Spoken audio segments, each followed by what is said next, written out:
Oh God, here it comes. Oh, hot, hot, hot, hot, hot, hot, hot, hot, hot, hot, hot, hot, hot.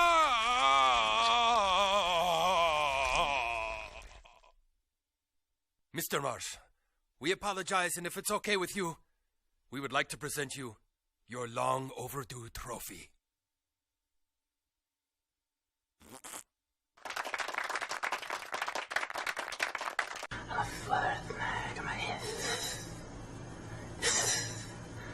Mag. Look at little Goblin Jr. Gonna cry?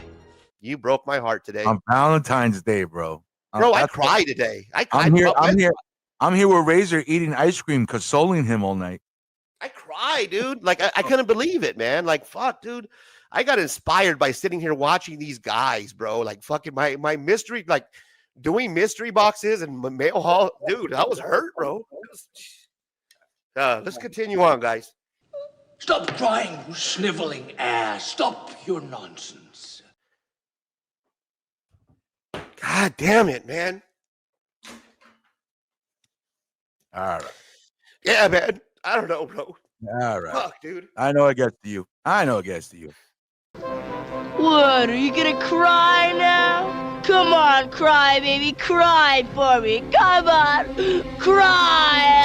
Especially when those guys like Rob and DJ Links reached out to me and told me how much they were hurt and how they were not going to be sponsors and they're going to pull out. I'm hurt. That hurt, man. Yeah. You know what I do? I do need to grow some balls, bro. But you know what I mean? Maybe I do, man. Maybe I'm just, a big pussy, bro. You're right. You're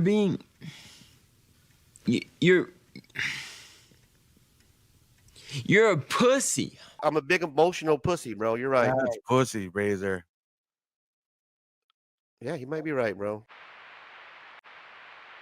The following program deals with a controversial subject. The theories expressed are not the only possible interpretation.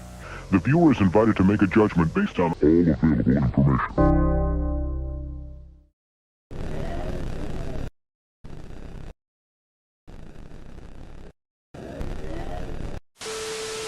Real fucking high on drugs.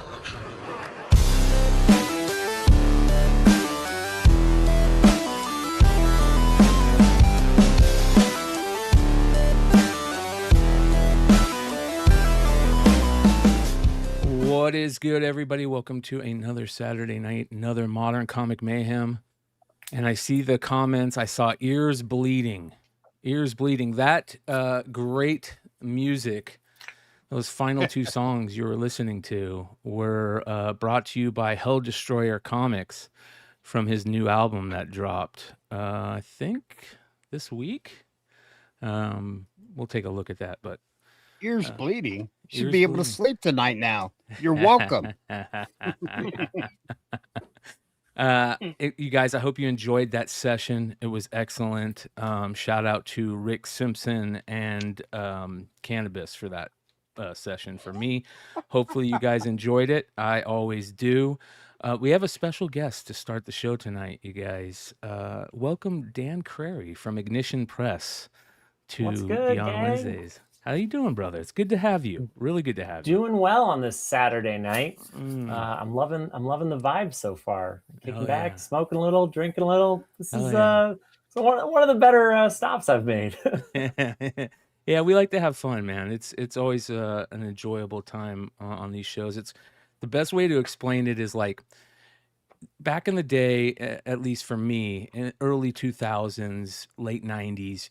I would look forward to going into the shop, not just to get my books every week, but also to see the other hooligans, the other degens at the shop that, we could sit and bullshit about the new Walking Dead issue, whatever, like that is the best part about content here on Beyond Wednesdays. I feel like it's really that sitting around shooting the shit, type vibe and atmosphere, which is the best part about our hobby, in my opinion, and that's the fellowship of comics. Like, the peers and the friends you meet. So I'm glad you're here. It's nice to make your acquaintance, brother. You're part of an amazing publisher that we love over here at Beyond Wednesdays, Ignition Press. We absolutely love Philip. We love what he does. We love what he's done. We root for him, and we're really rooting for Ignition Press. We've talked a lot about it on this channel. We talked backstage about the amazing San Diego Comic-Con you guys had in 2025, and that there could be something similar in 2026. Who knows yet? But you guys are just doing a really good job. About a year in now, and maybe a little less than a year. Yeah, I mean the books have really only been on shelves. Like our first previews were San Diego 25. It was this July, and then books hit shops starting end of August, beginning of September for our series. And yeah, since then it's been 1, 2, 3, 4, 5. We're 6, 7 series in now. Yeah, I'll count it up. 1, 2, 3, 4, 5, 6. Yeah, I just put out my 7th #1, and we're gonna keep on trucking. It's been wild. It's been a really fun time. I've been an admirer of Philip's work before, but now that I'm over here working for him for the first time, probably don't tell him I said this, but probably the best boss I've ever had. I'll be honest. We've heard that from a lot of people, including another real good friend of the show, Greg Hopkins of Boom Studios, who's in the chat right now. What up, Greg? Good to see you, brother. Oh, what's up, Greg? Yeah, Greg's awesome, dude. Yeah, that's one of the good guys. Greg's the man. You guys have kind of like this amazing thing going on right now with promotion, because you have a major show being talked about, FX Hulu series The Beauty. First 3 episodes I think are out now, if I'm not mistaken. Is that what it is? Yeah, they dropped the first 3 on Wednesday, and then it's going to roll out every Wednesday through March 4th. So, what do you think so far? What do you think? I'm thrilled that we got like Nip Tuck Ryan Murphy. We got like early American Horror Story Ryan Murphy on this one. Like the vibe is right. It's what's up, Kitty D Corgi. I'm glad you love the serial numbers. We'll talk about that later, I promise. Yeah, it's been fun to see it all come together. We've been talking about it since the company was announced back in 2024, but to see it actually happen and coming out, I'm so thrilled for Jeremy and Hurley, the creators of The Beauty. They had such a great time at the premiere. But it's like genuinely a show I'd be watching on Wednesdays, even if I didn't work for the company associated. But getting through the end of the credits, watch past the end of the credits, guys. You'll see the Ignition Press logo come up. It's no it's kidding. Cool. Good Yeah, for are you they? guys. Yeah. Awesome. No, Jeremy's a producer on the show, and so is our main man, Eric Gitter, who's our CEO of the company, and who we met in San Diego. Yeah, he was super cool. Super cool. Yeah, Eric's the man. He's great. The vibe there was excellent, and I think the whole vibe of everything you guys are doing is excellent. One of the things that you brought up just a second ago is one of the reasons that we champion Ignition Press, one of the main reasons, and that is the serial numbering of books. We talk about that heavy. I mean, heavy over here. We feel like there's a trust issue in comics right now. There's a trust issue across the board. There's a trust issue with publishers. There's a trust issue with distributors. There's a trust issue with IP rights holders and print runs, and there's just a lot of trust issues. And print runs is a big one for us. We come from the world of secondary market value and flipping comics and that type of stuff. So when print runs are talked about, like, it's almost like sacred, right? And we feel like it's been lacking lately. As a matter of fact, I'm trying to champion this idea of, like, maybe when we talk about print runs, we always think of print run as how many are out there. No, it should be how many were brought off the printer, and then we figure out another way to say, okay, estimated runs copies available out there, because I know there's a lot of people now that are destroying print runs to be at a certain collectible level, which we could talk about that later. But Ignition Press has always been really cool about like this transparency with their print runs, because they print it on the frickin' books, which is awesome. Yeah. If you pick up any Ignition book, this is a new one from Cullen that's out February 4th, Ripcord here. But if you look, anytime you see the key, flip it around, and you'll get a synopsis of what the book's about. You'll get all the talent involved, and then down there at the bottom, an individualized serial number. That's on every book that we put out. Anything you're going to find in a single issue on the shelves, and it is it's complete, you know. And so people will be chasing specific numbers, and every time we get our comps in for the company, we're all pulling out our books and dropping pictures in the chat, being like, "Oh, who got the lowest number?" Or like, "Oh, I got 1994," and someone's like, "Oh, that's the year I got married." I'm like, "Oh, you're hella old," you know. Like, we just no, we're just bouncing back and forth, and you know, it is a great idea, and it is 100% Philip's idea. Yeah. This is all Philip Sablik. Shout out to Joe, our print production guy, who coordinates with the printer to make it happen, so that we have this on all of our series. It's been really special, and it's really cool. And it's one of those things that, like, right now we're still explaining it to people and people are becoming aware of it. In a couple of years, I'm really excited to see how people are responding to the serial numbers and figuring out which one they have. Yeah. We, has always been one of our main topics with Philip. And that transparency in the publisher and how important that is. And, you know, even the stance that he's made on AI and, you know, no AI art in at Ignition Press. That's a very bold stance that, you know, means a lot to a lot of people in our chat. I know a lot of creators out there that are having to deal with that. It's a freight train that's already here. It's not coming. It's already here. Yeah. And it's cool to see Ignition Press having a stance on it, and that's important as well.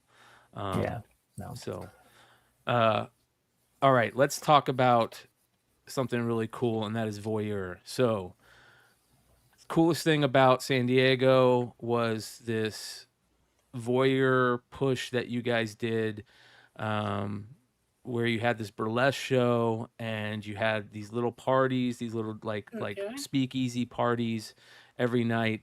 And you would basically do these cool events, and they had all these cool giveaways. And one of the giveaways was the quote unquote ass can edition of these books, right?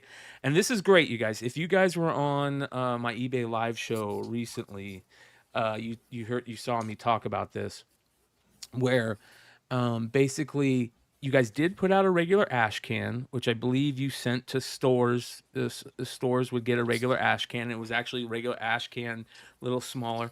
But then for San Diego, you put out this really cool ass can edition at the burlesque event. Sauce. And it was, and the ass can is full size because you know it's full size ass. Full size. It's a certified dump truck. That ass can. Yeah. No, the burlesque party was so perfectly curated and constructed. I have to give a shout out to Bree Sarpy, director of marketing at Ignition. San Diego was all her, 115% her, but that event specifically, she curated specific pieces, specific burlesque numbers to coincide with specific art pieces, because the book is an art heist book. Yeah.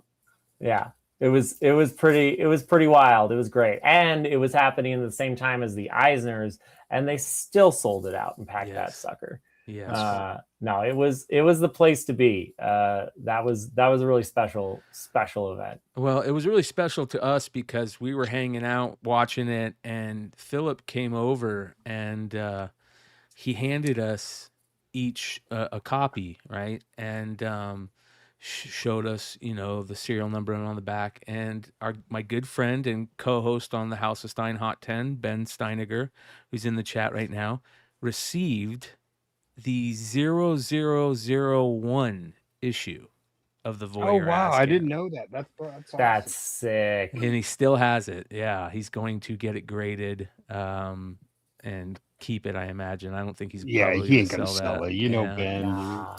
But if you can imagine what that one would sell for. I sold a regular one. It was like, you know, like in the 400 numbers. I think there was only 500 of them too, right? Was there like, only 500? So I had one that was in the 400s that I sold on my eBay live sale with the regular ash can. And I think it went for like maybe $90, $100, something like that. but they're becoming very collectible. Cool ideas like that become collectible. We were talking the other day, shout out to Bad Idea, who also does these cool like parties where they do giveaways. Even like the little drink things at the Bad Idea parties get sold by people like this guy right here, Easy E, who Hey, had What did I a do? Yeah, putting you on blast right as you enter, man. I don't know. We're talking about the Bad Idea drink. Oh yeah, so I was looking for the Ignition Press thing I grabbed at one of the speakeasy parties. So this is the Bad Idea drink menu. Nice. And then I was looking for it and I can't find it in my house, but at one of the parties y'all had bowls of beauty condoms. Yep. I have a handful of them somewhere in my house. I never grabbed one. I didn't even think to grab one, dude. I was like, Brian, we didn't even see you take them. Hit me with your address. Hit me with your mailing address. I'm sending you beauty condoms. Beauty condoms? Hell yeah, dude. Yeah, I have beauty condoms somewhere in my house. Like, I was like, this is such a cool like marketing thing. Like, I mean, it's it's promoting like safe sex or whatever and all that. But I was like, and I was like, it has a beauty logo on the wrapper. I was like, how cool is this? And then I was like, once the show releases, this is going to be something like people like are going to be weird collecting things that people collect. And I was like, this is the perfect time, and I can't find it anywhere. So well, if you can't find it, I can send you a couple too. Don't worry about it. We got a big batch made, and we made those available for retailers on the #1 as an incentive item. They ordered enough copies, they could get packs of condoms too. So they're out there. You can find them, but they are pretty cool. Yeah. One of the creators, I mean, everybody knows Jeremy Hahn and Beauty, one of the creators of Beauty, and talks about Jeremy a lot. But one of the creators that we love at Ignition Press is Cullen Bunn. And he has a couple titles over at Ignition Press that people are stoked about. One, the Deluge, the Cold Open series, which was also a really cool ash can, I think, with this, if I'm not mistaken, for the Cold Open. But talk a little bit about Cullen Bunn and what it's like having him there. Cullen's been one of my favorite people in comics for a long time. Before I was at Ignition, I worked at Vault Comics, and I worked at Oni Press. So I've worked on several different Cullen books, and he's just a delight. He's an absolute gentleman. He's a pro. The man never misses a deadline, and he's got a different book on the shelf every week.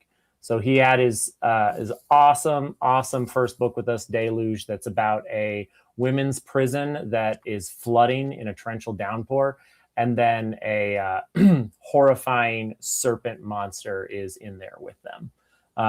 So it's alien set in a women's prison. It's so much fun, very bloody, and a really, really good time. And his new one that's coming out next month, Ripcord, you got pulled up right there.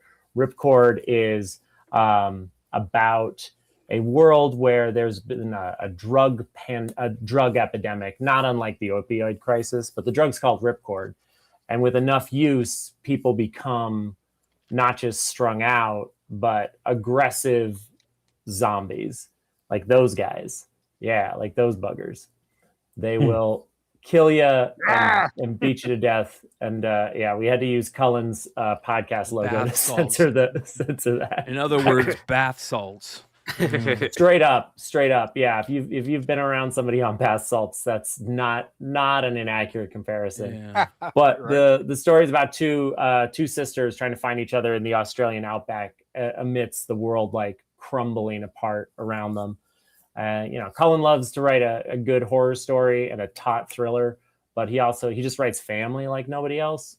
And he's just a sweetheart. Don't listen to anything that Jeremy Hahn says about Cullen Bunn. Cullen Bunn's the best. One of the earliest books I remember that brought me into the world of secondary market sales and flipping comics to get your other comics and that type of thing was a series called The Sixth Gun.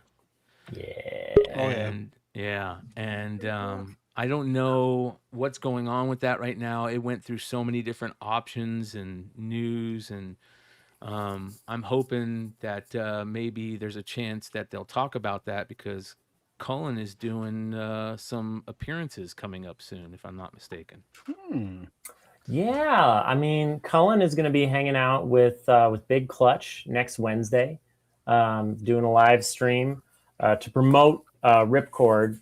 He's got an exclusive cover for the Ripcord Cold Open, so that is the 0 issue, and it'll be available on eBay Live with Clutch exclusively. Cullen's going to be live signing this is next Wednesday over with Big Clutch, and this one is only 500 copies. That are out there. So he's going to live sign for a while and get some stuff put together.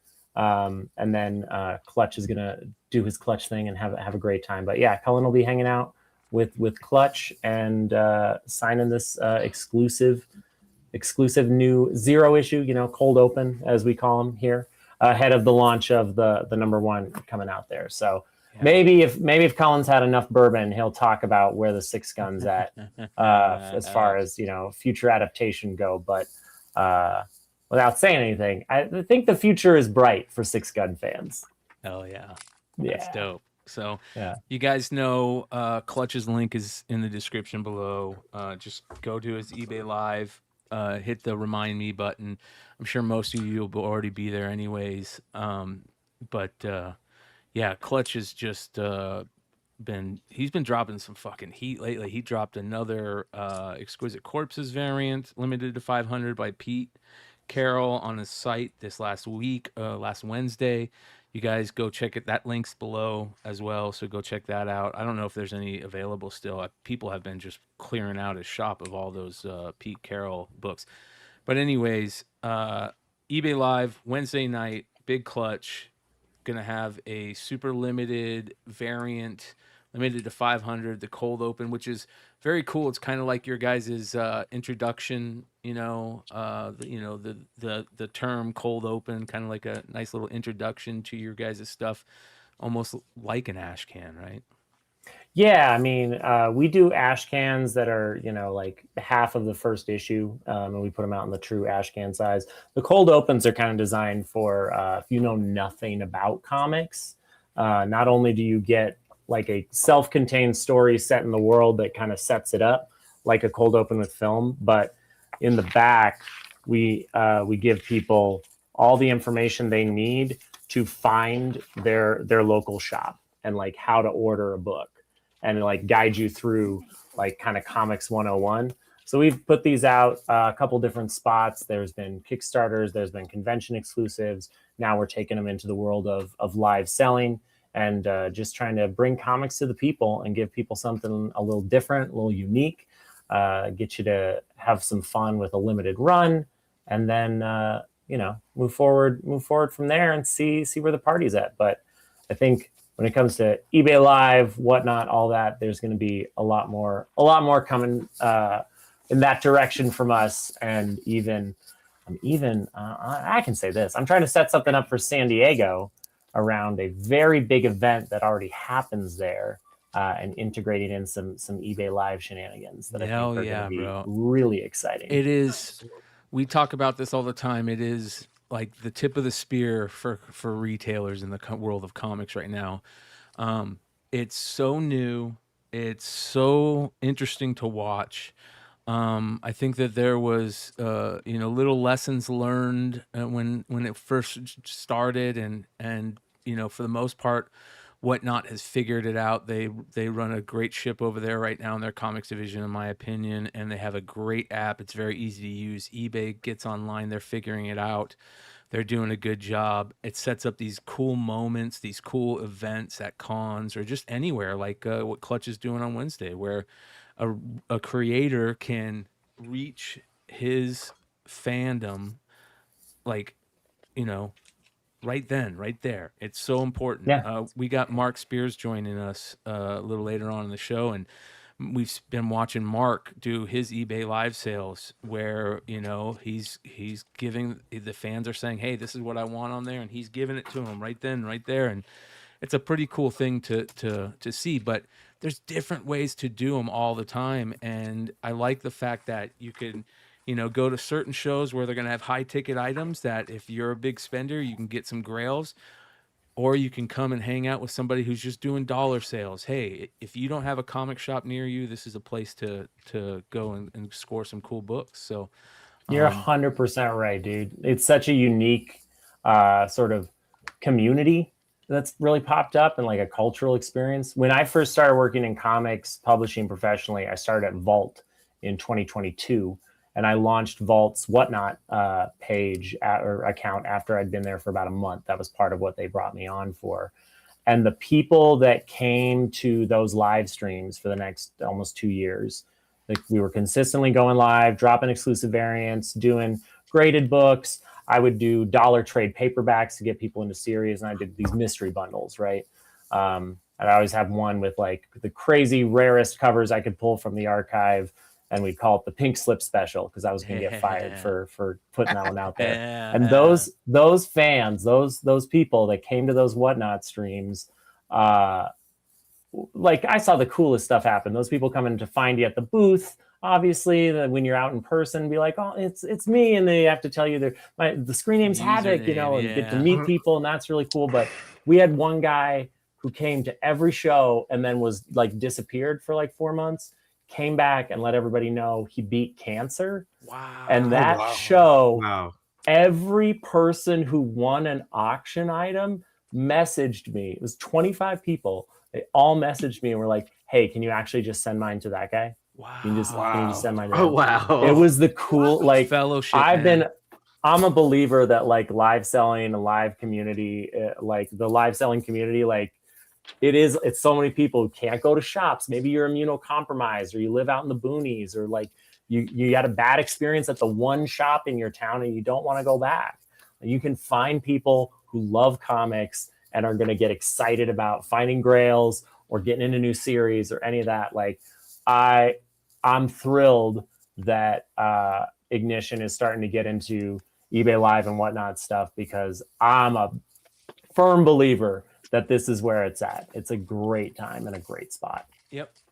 Creating community is a great thing. Speaking of that, shout out to our boy Alex, who's been doing he's one of our mods. He's been really helping us out a lot lately. And he just dropped a $2 super chat, said hit that thumbs up and subscribe. Amen. Yeah. Very easy, you guys. Subscribe up. All right. Let's talk about, is there any news on the horizon of any option stuff going on? Because when I think about like companies who are just like perfectly set up for this option game, you know, Ignition Press is one of those companies. I don't know. Is there maybe anything that you might be able to? All right. I'll give you this one.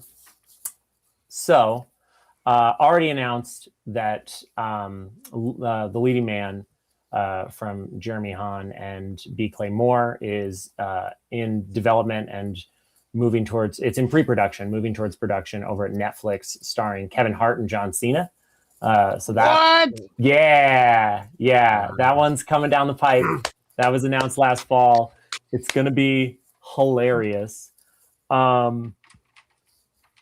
And one of our launch books, one of our most recent titles, may be in front of a very exciting director. I don't know. Maybe comics get handed to directors and producers all the time. I don't know. Yeah. That's what I'm talking Director about. from TV or motion picture. Maybe they're nominated for big awards this year. I don't know. Maybe they're not. Who knows? But yeah, I don't know. We got some. Hey, some Brian, cool... can you pull up the list of the Academy? We got some cool people lined up. We'll let everybody else make those connections. That's the fun part. You know, we love seeing this stuff on the big screen. There was a time where we used to go like, man, you know, we'll never see, you know, comic book heroes on the big screen, yet alone anything from comics, you know. But we see all kinds of cool stuff on the big screen now, and major series that have become major properties that started as periodical art in the periodical art form, you know. So I'll give you one that a lot of your viewers might not even be aware of. Extraction. Extraction on Netflix, based on a comic called Ciudad by Andy Parks and the Russo brothers.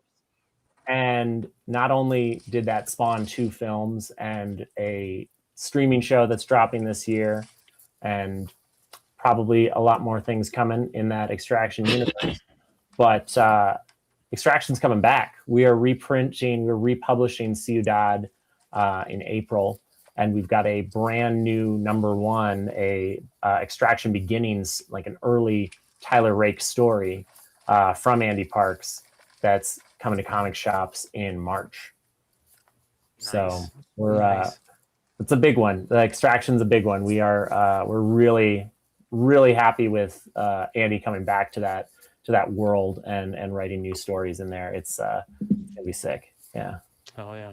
Big shout out to Official Music Pub, who dropped a 20 gifted memberships. Thank you so much, brother. Appreciate you.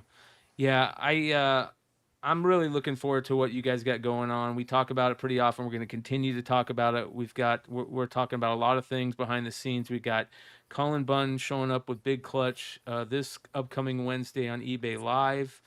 You know, you've been on the show once, Dan, which means we're going to bug the hell out of you to come back. And you got my number. Text me, baby. Brother. Let's do it. Drop that StreamYard link and say throw on a shirt, and I'll be here. All right, brother. You got it. You got it. Thank you. Pants for are hanging optional out, here. I mean, you don't know what's going on down there. You can't see anything.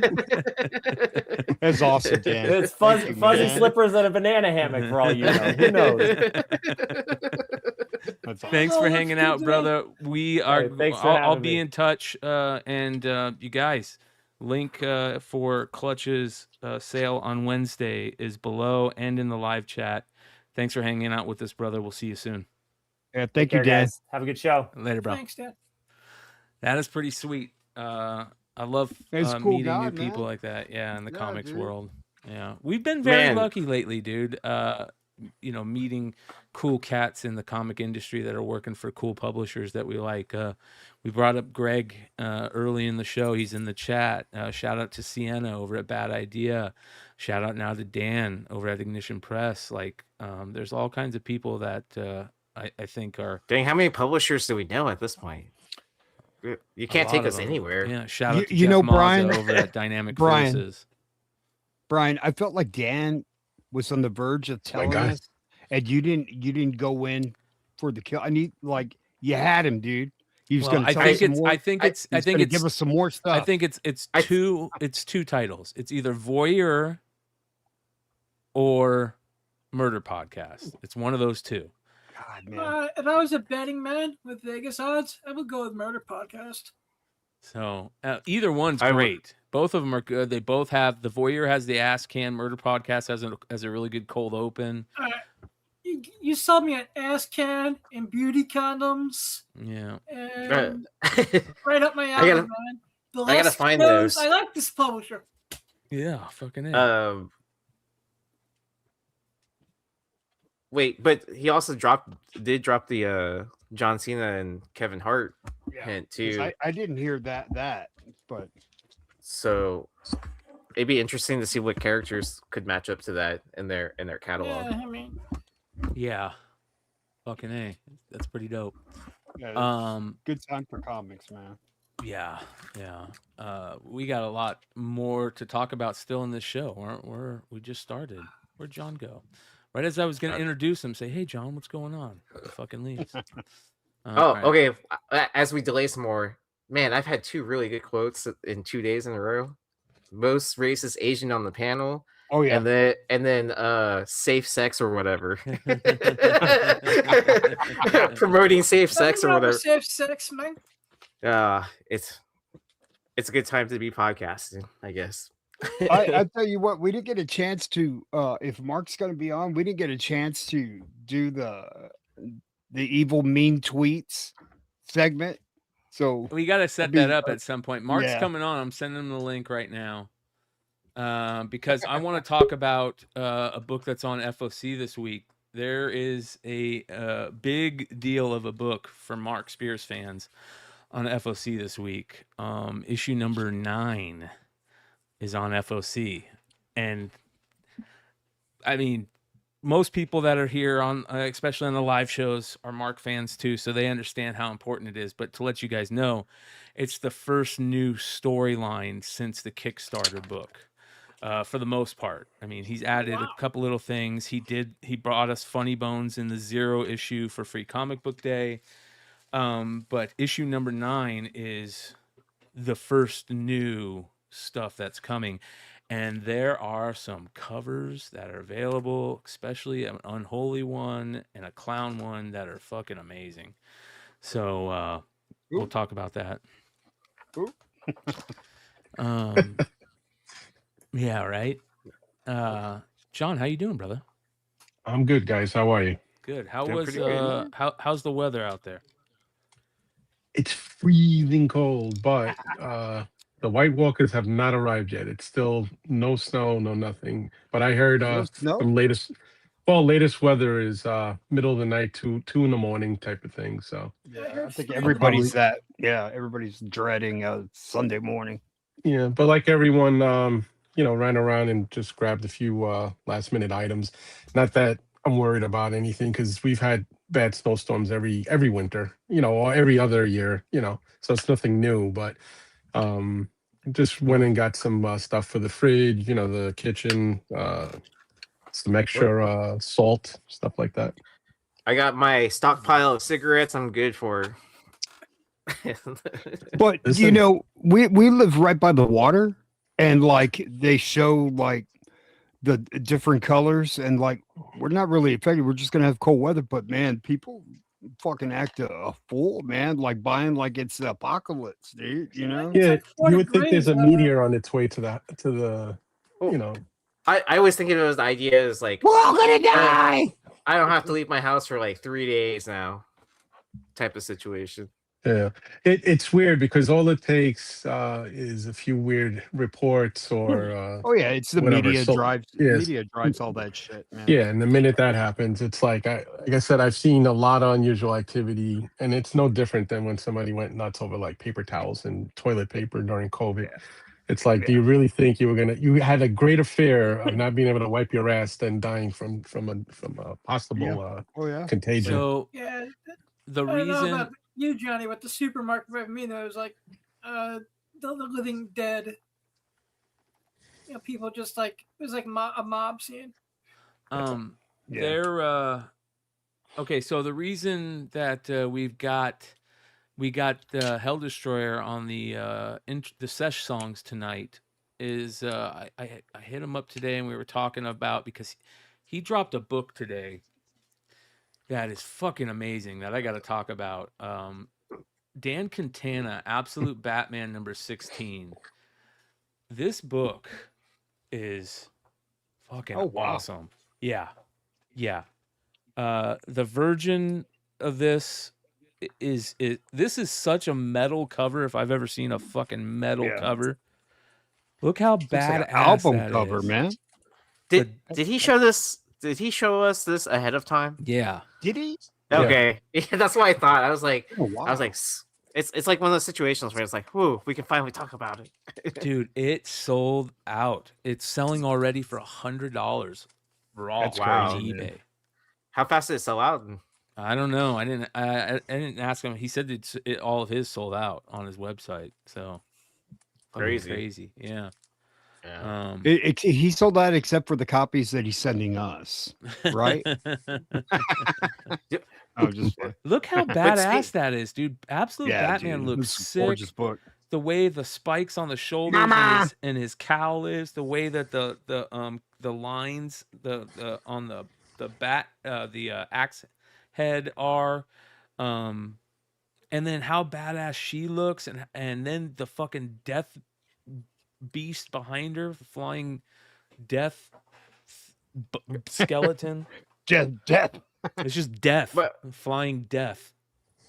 Man, but speaking of Hell Destroyer, I am jealous of Baby Chaos because she is at NAMM right now. Oh, really? Yes. So for those that don't know, NAMM is a music conference where It happens every year in January. It's a giant music industry show.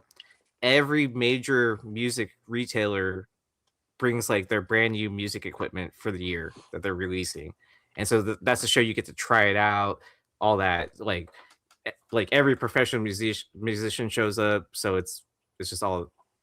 It's a great thing that I need to experience at least once in my It's life. like the Stark Expo, bro. Yeah, man. Like, just imagine like, hundreds of thousands of musicians just converging all into one area, right? Yeah, that's cool, man. Yeah. Wait. This fucking cover's sick, dude. Yeah. Dan Quintana. And you notice killing it right now. he didn't go full beast mode on Batman, like like he's not all bulked out like you typically see absolute Batman. Yeah. He trimmed him down a bit. And I love how the trade dress is like that neon red color. It's just fucking awesome. That's such a great trade dress too. So great job. This also has that really good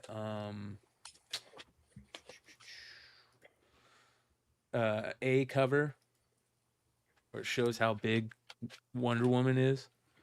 If Batman's supposed to be like 7 foot something, right? She's taller than him, bigger than him.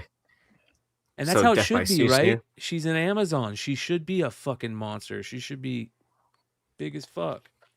And she's like a Superman type level power, you know what I mean? Yeah. So yeah, she's supposed to be very imposing.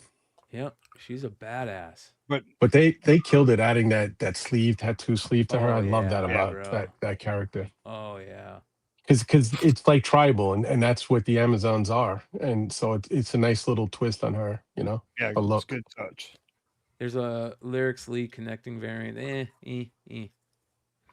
But the A What's going to cover be great is the great. toy line. They're going to do a toy line in this, like action figures and stuff. Bro, the animated toys. The They animated have to. series is going to be badass. They need to be working on that animated series last week. You know what I mean? Like, there's Isn't that the hot rumor Sean with in the that? chat. What's up, brother? Animated series. What's that? So wasn't there a rumor floating around that there definitely is an animated series in development? I've heard things like people saying they should do one, and here's what it could look like, type thing. But I haven't heard anything. I mean, I've seen a couple motion comics on YouTube. I mean, I would guess that any new production stuff for DC announcements are going to be kind of on hold until they figure out that whole Netflix situation. The Netflix or Paramount or whatever. Like once that gets ironed out, then we probably hear more DC production stuff, right? Yeah. Hold on, I'm gonna find that. I want to look at that OA at Heritage. I was talking to one of the employees at my LCS today. She reads everything and she's really good. She's really book smart, with the comics. And she said for her, Wonder Woman would be she goes what is it? The Martian Manhunter Absolute is like one of her favorites. Then she puts Wonder Woman. She puts Batman like fourth. She goes Martian Manhunter, Wonder Woman, Superman, and then Batman as far as the reading. That's what Dan was just saying. Dan was just saying that he thinks Martian Manhunter is going to win an Eisner. So don't sleep on the other titles. At some point, these are all these characters are going to cross over and meet each other, and then people are going to start chasing, those first appearances, their number one issues. Why wait till that happens? Just start buying them now. You can see how they darkened up this art. They darkened it up and kind of like made it much darker for the cover, which I think was the right move. But I don't know which I like better. Do I like the really I like light? that one better. You like this one better? Yeah. I love her eyes in this one. Like, yeah, how good her face looks. Damn, look at this. This is beautiful. Yeah. Dan Quintana is underrated, man. They should definitely release a Virgin. This way you can really appreciate it. Well, do a Virgin or a print, but I mean, so you can appreciate the entire art, because you really don't see the backdrop of that demon in the back with the trade there.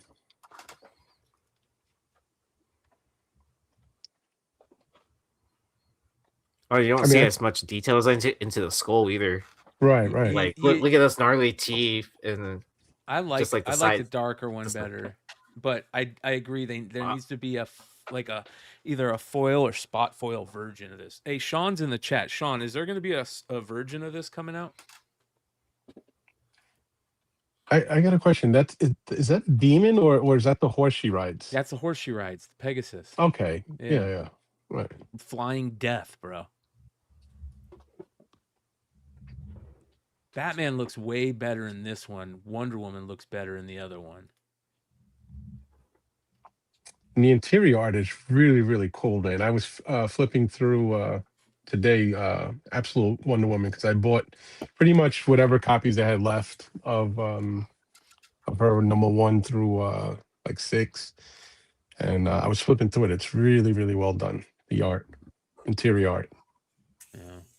Fucking dope. All right, let's get into some freaking F.O.C. talk. We'll save the Mark stuff for when Mark joins us.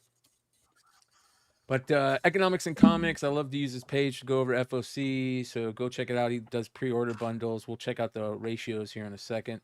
Absolute Batman 17. For the most part, they're not very good covers, but you got, other than the variant, you got the hold on here. You better buy 17. Oh, you better. All right.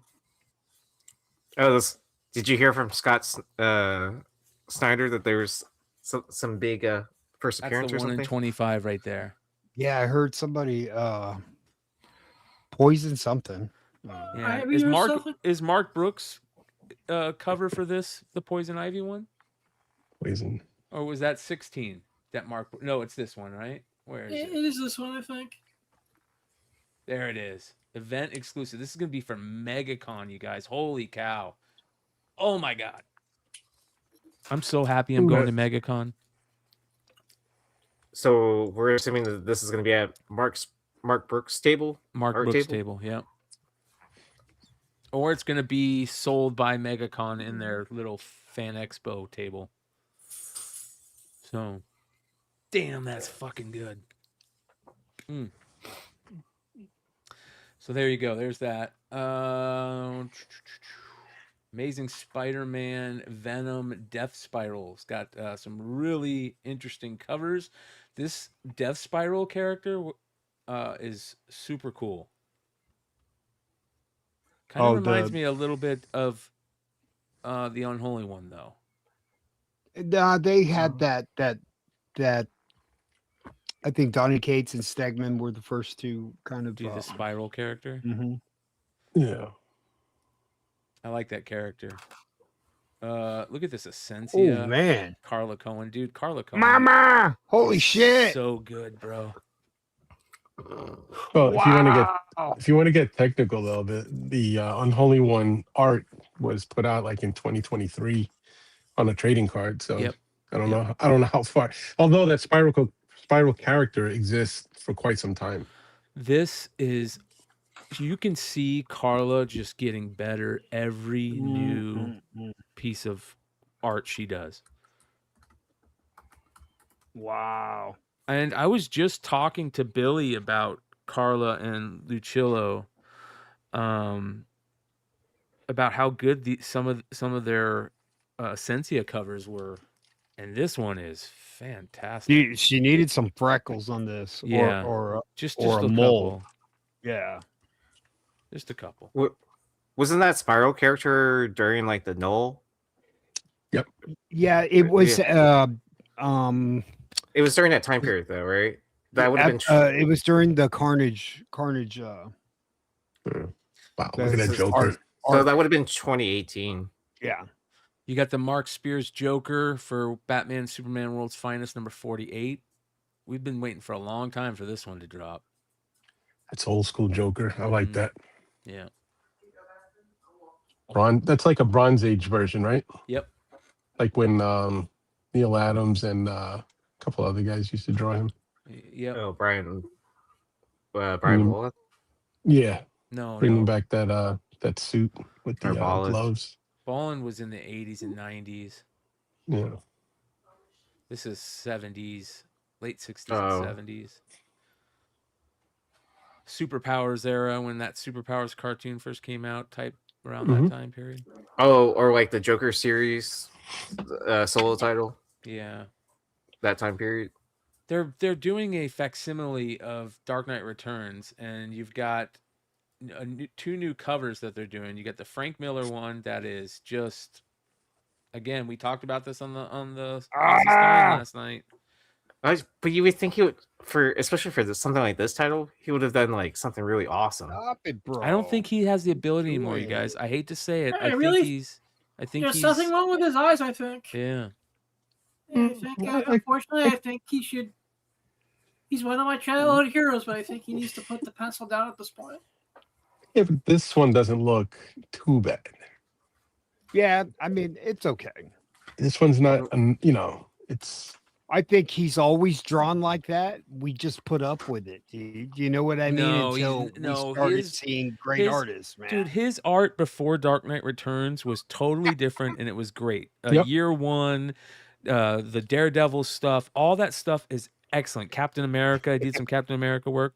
He did Dark Knight Returns, and he changed his art style. Now he's very blocky, and it was great for Sin City and Dark Knight Returns, but it looks bad now. It doesn't look cool now. It looks like a child drew it. And then you got Jim Lee's version, which that's a badass cover. I like that cover, man. Dude, I'm telling you, that's a cool fucking cover. Mm-hmm. Yeah. I'm really bummed about that. It's a bummer. Beneath the Trees Where Nobody Sees, Rite of Spring #6 has a Dr. Seuss homage cover.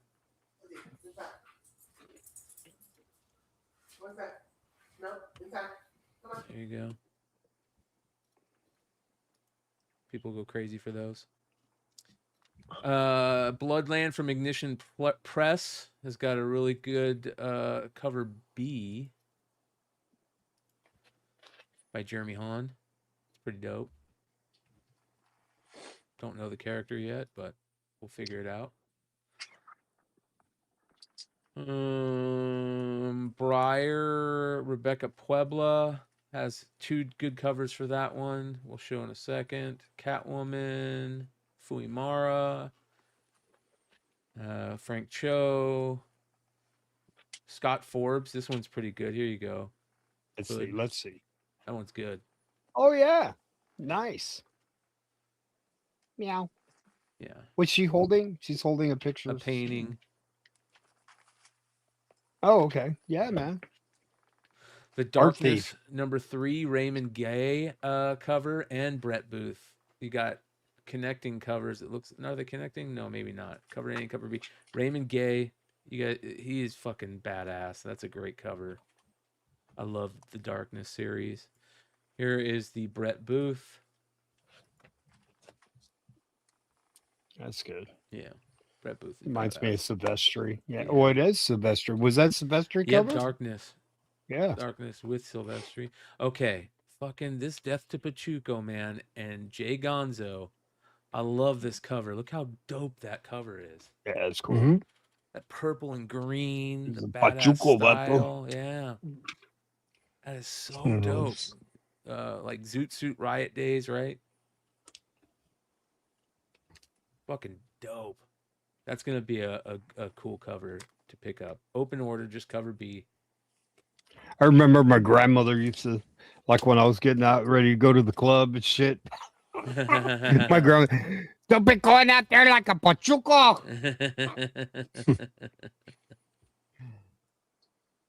Oh man, the good times, bro.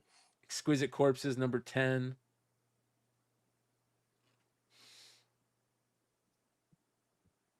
All right. Ghost Pepper. There is the Hippopotamus Cocaine Massacre. That's interesting.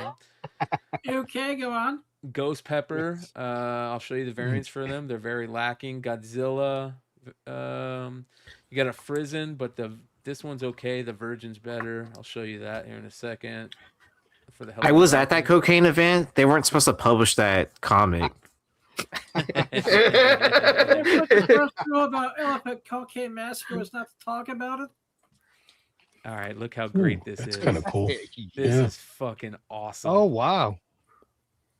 I Hate Fairyland number 48, the B cover, of course, Garbage Pail Kids homage.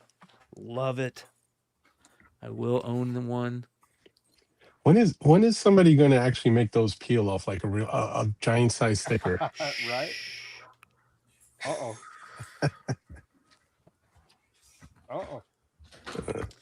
Uh-oh.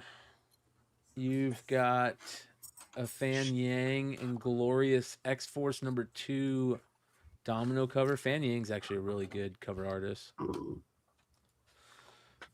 The Nakayama. What do you think of this Eric Larson? We were clowning Eric Larson the other night, but this cover I kind of like. Oh wow. Right? Look at that, man. Old Looks school. like issue like 131 or something. Yeah, man. It's like a 20-cent cover, right? No, does that mean he listens to the show? I doubt it, but no, I'm just joking around. I love that though. That is really, really cool. Yeah. When you homage that time in comics, man, I always get a kick out of it. all right, we're gonna skip. Oh, we're look gonna at skip that it. book. We're gonna skip it for now. Damn it! Skip it for now. This Muppets Noir, Declan Shelby release. Muppets Noir. I think there could be some interesting stuff to play with this if it's done right. We'll see. But this Gotta is have a interesting. Gonzo cover. You gotta have a Yeah, Gonzo cover, right? bro. If you're gonna do that. Right? Nightwing Dave Johnson cover. This one looks more like a 1950s movie poster rather than a 1950s propaganda poster. Yeah.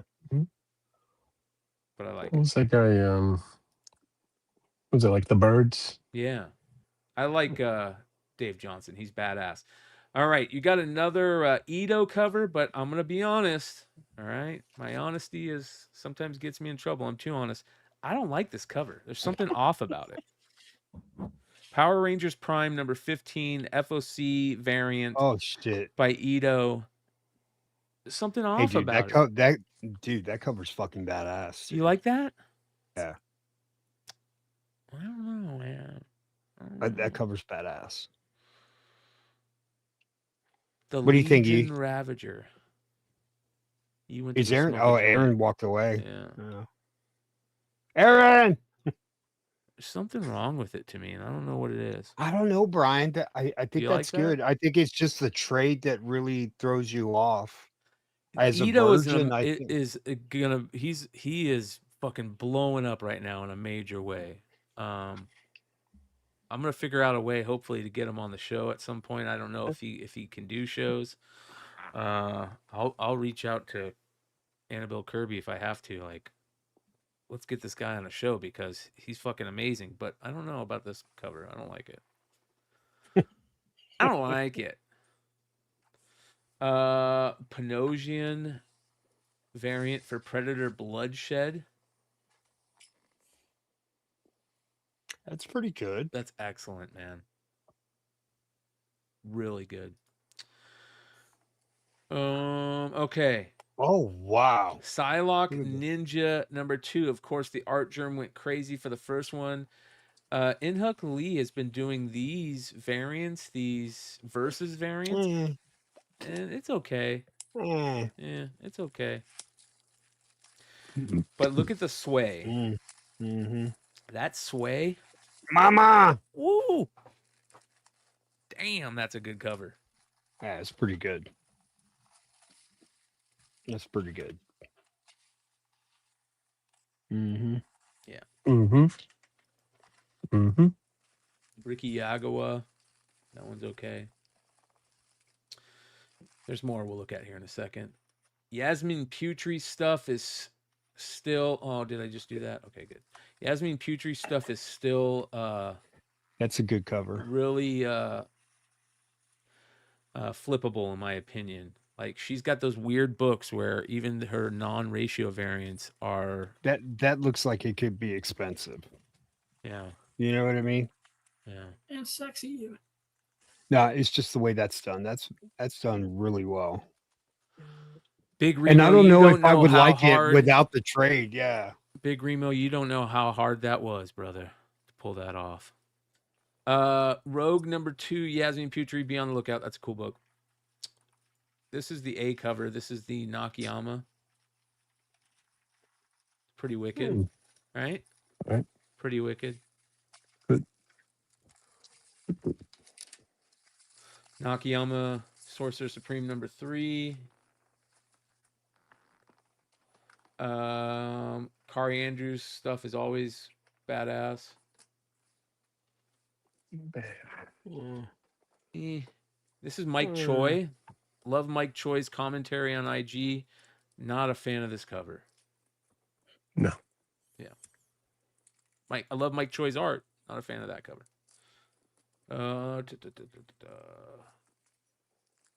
Terminator Metal. Beauty. Number 4. Jeremy Hahn. Lupicino. Oh man, go back to the Lupicino. Can I see the Lupicino? Hold up. Hold up. Hold up. Hold up. Oh my God. You like that? That's a good cover, Yeah. man. Yeah. That's a long short cover right there too. It's a B cover. Tight. You got a It was good. Perillo Thundercats. Okay, ladies and gentlemen, Thundercats number 24. He's on F.O.C. this week. Thundercats number 24 is the penultimate issue, the second to the last issue of Thundercats. Oh wow. Yeah, second to the last issue. No. And it comes out around the time of MegaCon. Uh-oh. Uh-oh. Put a pin in that. Put a pin in that Dun, one. dun, dun, dun. Mhm. Dun, dun, dun. Okay. Phantom of the Opera. Middleton. Ooh, look at these. Oh, There's let's even a go. Simmons. Let's see. Christopher. Yeah, that's cool. Love Middleton. That's cool. Here's the I'd rather Simmons. see. Who is that? Martin Martin Simmons. Simmons. It's okay. It looks Sienkiewicz. Yeah. Sienkiewicz. It looks Yeah. Sienkiewicz. Yeah. I wanted more from that Middleton though. So did I. I agree. I wanted more abstracts from the Simmons. Yeah. Vampirella Armageddon number 8. You got a Lyrics Lee cover. Lyrics Lee is becoming a really good Vampirella cover artist. Yep. That is a fucking great Vampirella right there. You just like the skull, bro.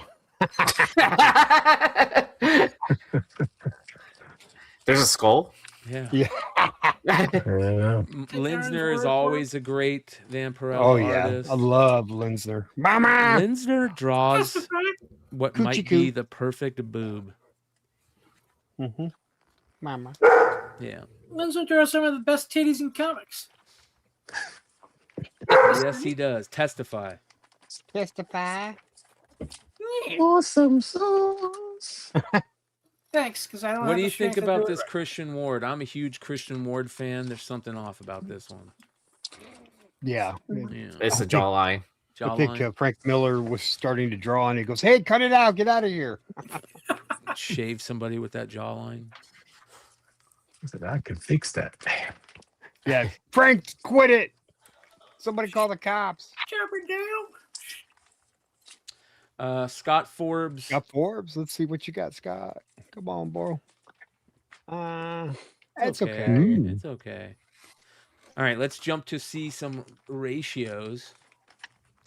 All right, this is the 1 in 50 Amazing Spider-Man Death Spiral book Carnage variant from Stonehouse. Pass. 1 in Yawn. 100 Scon variant. Yawn. Is there a trade for this too? And probably Yeah. right there. Yep. Oh my god. This one should have been the variant. Look how good that cover is. Get rid of the trade dress. Make this. This should have been something special. This is a good cover. Coelho, Ivan Coelho. Yeah, good one. Damn, that's a good cover right there. I can't wait to see the rest of them. Missed opportunity. Yeah, he's a good Spider-Man artist. I like his Spider-Man. Yeah, all the variants are. They have trades. They have trades. Yeah, it looks like.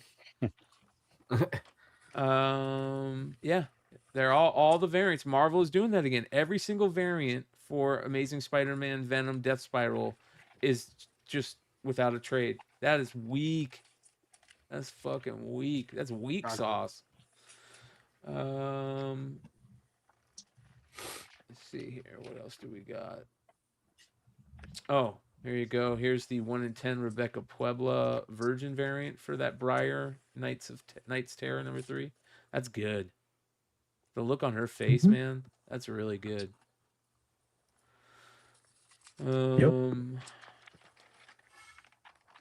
Let's see here. What else do we got? What are they doing? They're doing a facsimile of the McFarlane. Is that a McFarlane cover? That Detective Comics? Yeah. Pass. Cool. Yeah. And then there's, what is that negative cover or negative space cover? That is what is that? End of Life by Rafa Sandoval. It's a new series. Yeah. Vertigo. I like that with the guns and everything. Yeah, that's Kinda cool. Professional hitman Eddie Stallion has messed up. He accidentally robbed the Raven, a high-ranking boss of the international cabal of assassins, the Menagerie, of which Eddie is a member, or he was. Now with the price on his head, Eddie chooses to hide in the one place everyone knows he'd never go. The small Midwestern town of Pluto, home of his estranged father and known hard-ass George Stallion. Looking for safe harbor, Eddie instead finds his resentful father dying of cancer, old friends looking to collect that bounty, menagerie assassins who have wandered into town, a canceled newspaper comic strip creator turned local crime lord, and oh yeah, his childhood first love too. Okay. You never know. There's a lot of variants for it. They've got 1, 2, 3, 4, 5 variants for it. So they're thinking that's going to be a big book. Okay. All right, here's your Ghost Pepper variants. The 1 in 25. Pass. And the 1 in 50.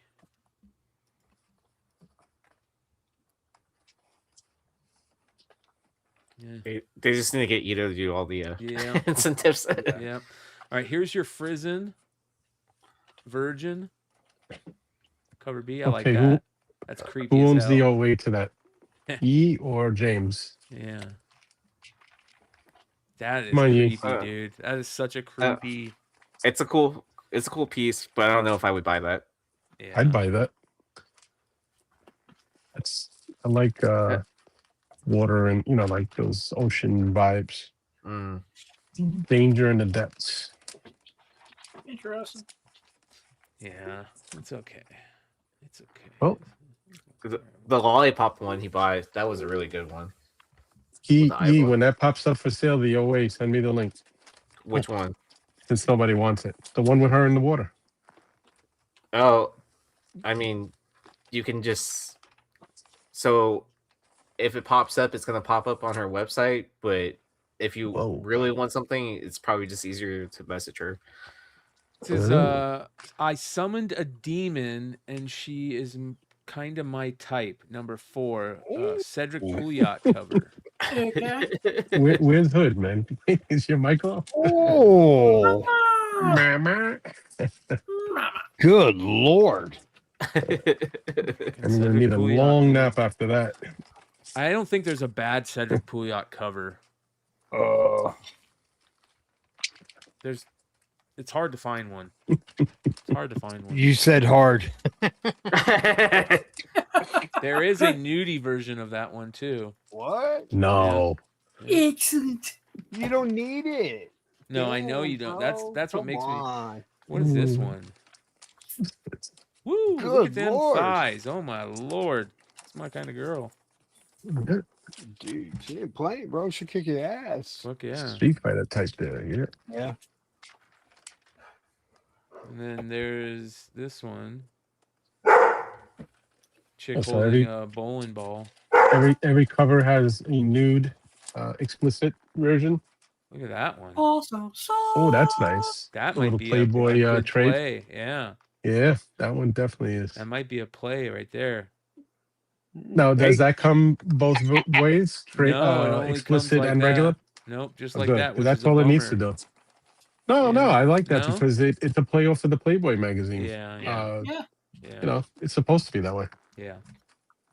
I definitely looked for that Again, one. Marvel just doing the 1 in 100 for Inglorious X-Force 2 is just the A cover without a trade.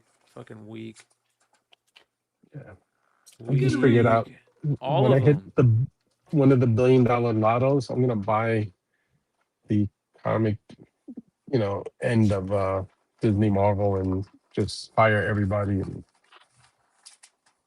Oh, bro, they're did you bad. pass that Monsters book? Yeah, we got Mark's We're gonna coming jump on. back to that, Yeah, we're gonna come Hoods. back to that, bro. Come on, man. I know you want to talk about it so bad because it is that good. We're gonna glaze. No, there was another one. Not the Mad Hatter. There was another one. Oh yeah, there's 3 of them, bro, that are really good. that I we'll just talk about. I just And that placed is my order new with my comic books. my Or LCS FOC, for the I mean. FOC for this week. yeah. So She had the nerve to send me a message today. Do you want it? Oh, yeah, no. She says, do you want me to order 50 issues, meaning I'd get like 12 of each regular cover and then the 1 in 50? I said, I'm insulted. You even have to send me this message. Yeah. I said, of course I do. So I'll be taking my business elsewhere. we have a pretty short drama alert tonight, so let's get into it. I got at you, McClay. I hope this makes comic book drama, because these dudes, goofy ass dudes. Into the news. Into the into the But let's get down to business. Like, can you hear me out there? You got, but it's Go fuck your it's- girlfriend, the next, pal. when we hook up at New York City Comic Con, I'm gonna have some T-shirts for us. I'm ready to buy like 5 of the I'm gonna fuck your girlfriend, pal t-shirts. Yeah, I'm So, gonna fuck your girlfriend, pal. The fucking Pokemon world is so crazy, you guys. It is absolutely nuts. And this is the type of shit that just makes me so mad, and it pushes away so many people. This will blow your guys' mind. Check this out. Hold on, let me bring up my volume. Nothing surprises me anymore with Oh, Pokemon, bro, man. this is crazy, Hood. This is the Super Glue Bandit. Let's hear that lady so many times, and she's a sweetheart. Just confirmed it. Are you a motherfucker? Say yes. This lady What'd is she say? going around and super gluing all the machines. What? Yes. Okay. Yes. Okay. That's a lady? Yeah. Mark, She's you a entered- man, You man. entered in the middle of drama alert. Don't worry though. It's short today. It's short today. All right. And it's Go Pokemon ahead. days. Look at this. Yeah, this lady is going around their town and super gluing the machines. Watch this. This is crazy. Hello and welcome. Kind of My funny. name is Lethal, and I am the anonymous person who posted the Super Glue Bandit. And for those of you wondering, why am I wearing a mask? Who is this guy? Well, my name is Lethal, and I've got a few different hobbies. Hence why I posted anonymously. I had a few people saying that I was probably, more than likely, a scalper myself. Well, I could honestly care less about turning and burning $60 fucking profit on Amen, dude. When I heard that, I went, okay, I like this guy. All right, a box of Pokemon. And if you hadn't noticed from this beautiful wall behind me, I like collecting. Let's get into the full story.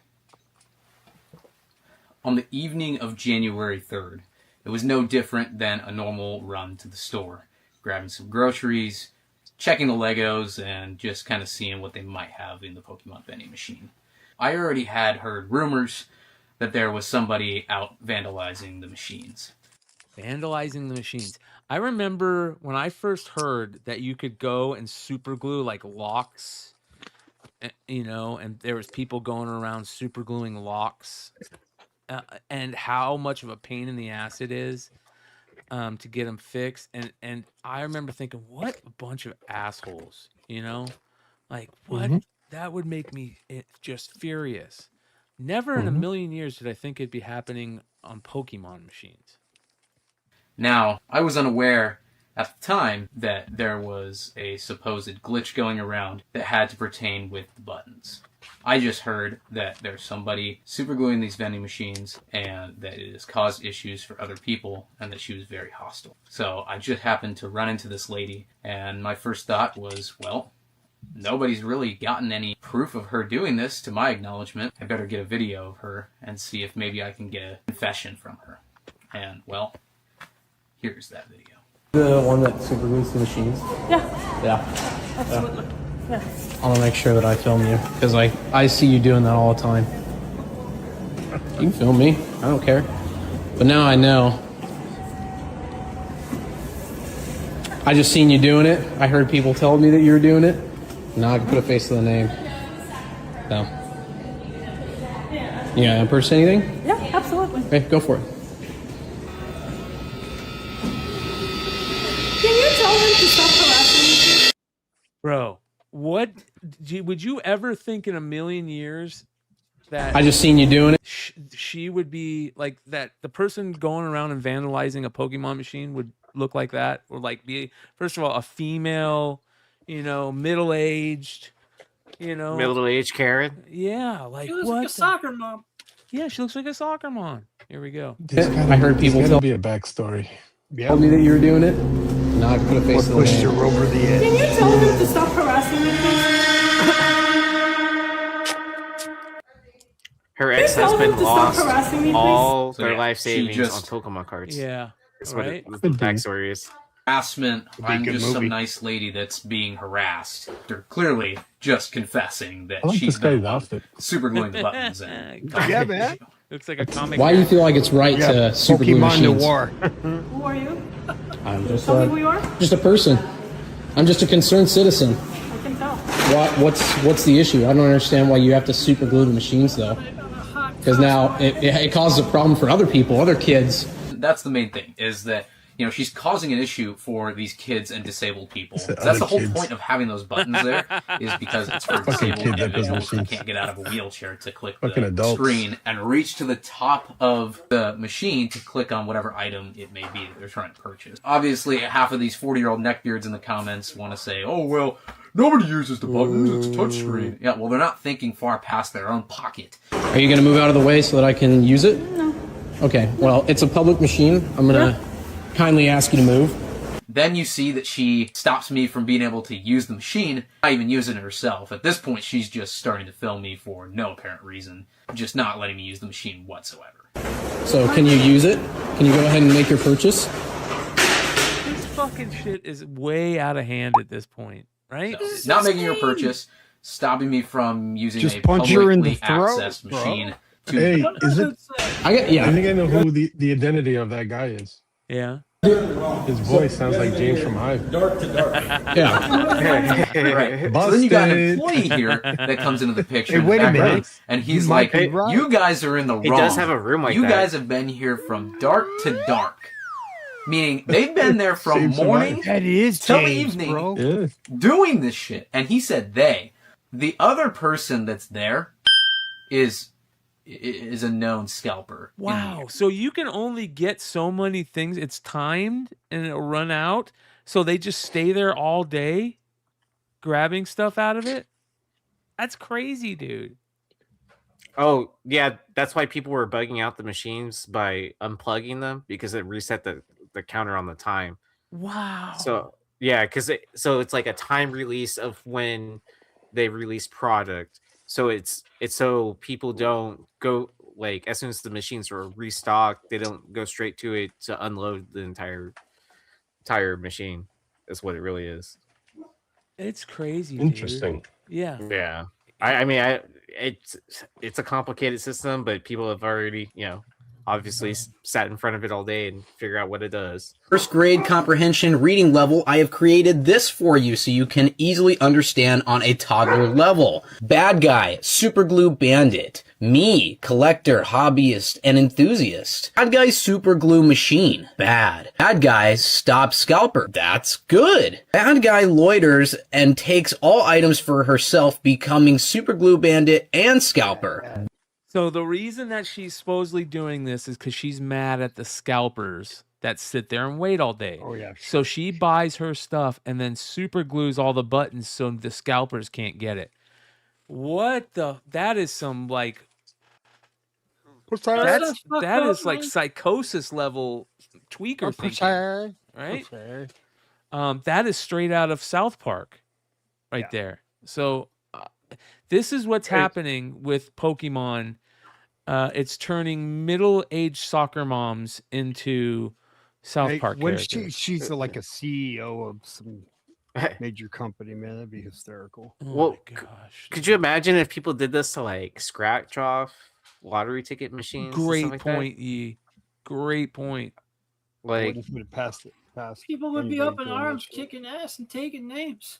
I mean, I don't see a difference at this point. Bad guy, make big problems. Me, try to fix problems. Understand? Just confirmed it. I just filmed her saying she does. And just because I yeah, you just confirmed it. Yeah, and then she's like, oh yeah, just because I said it, that means I did it? Needs to be involved here. She's backtracking. Yeah, bitch, that would be a confession. Fucker, say yes, so I can say that you are. You are a dumb ass bitch. Seriously. And then obviously I get a little upset there. The whole takeaway from that is just that this is fucking ridiculous. I've got the video of the manager. So done. I'm so done with you. My real question is, why the fuck won't they ban her? The manager decided, okay, are we done here? Yeah, are you done? Are you gonna go? To me, not to her, but to me. She just went on about her business doing the same fucking thing that she was doing, which is just sitting there loitering. See, that's the problem. This lady is fucking with your machines. Like, man, once money gets involved in something like big money, it changes how people think. So I don't think that's the store's machines. I think those machines are... They belong to Pokemon Center. It's a vendor that they come in and... Yeah. Yeah. It's gotta be someone who's got a vending machine license who's... contracted that one there. But the owner of the store should still give a shit that somebody's over there vandalizing. And like the guy said, there's potentially kids trying to use the machine to get things. There should be some involvement. Yeah, and if she's not actively making a purchase, she is loitering, right? Yeah, but all the crap that goes on in front of those Pokemon machines is all stupid. Guys fighting and stuff. All of that should be like, once you do that, I don't even want you on the property anymore. Oh yeah, like this. Get out from behind there now. No, now. Okay. Get out from behind there now. What is he doing? No. Grown age men. He's trying to pull the power. Grown age men. Yeah, right. Yeah, because if you pull the power, it resets the Motherfucker. timer to release more product. There you go. Fighting with Pokemon over Pokemon continues.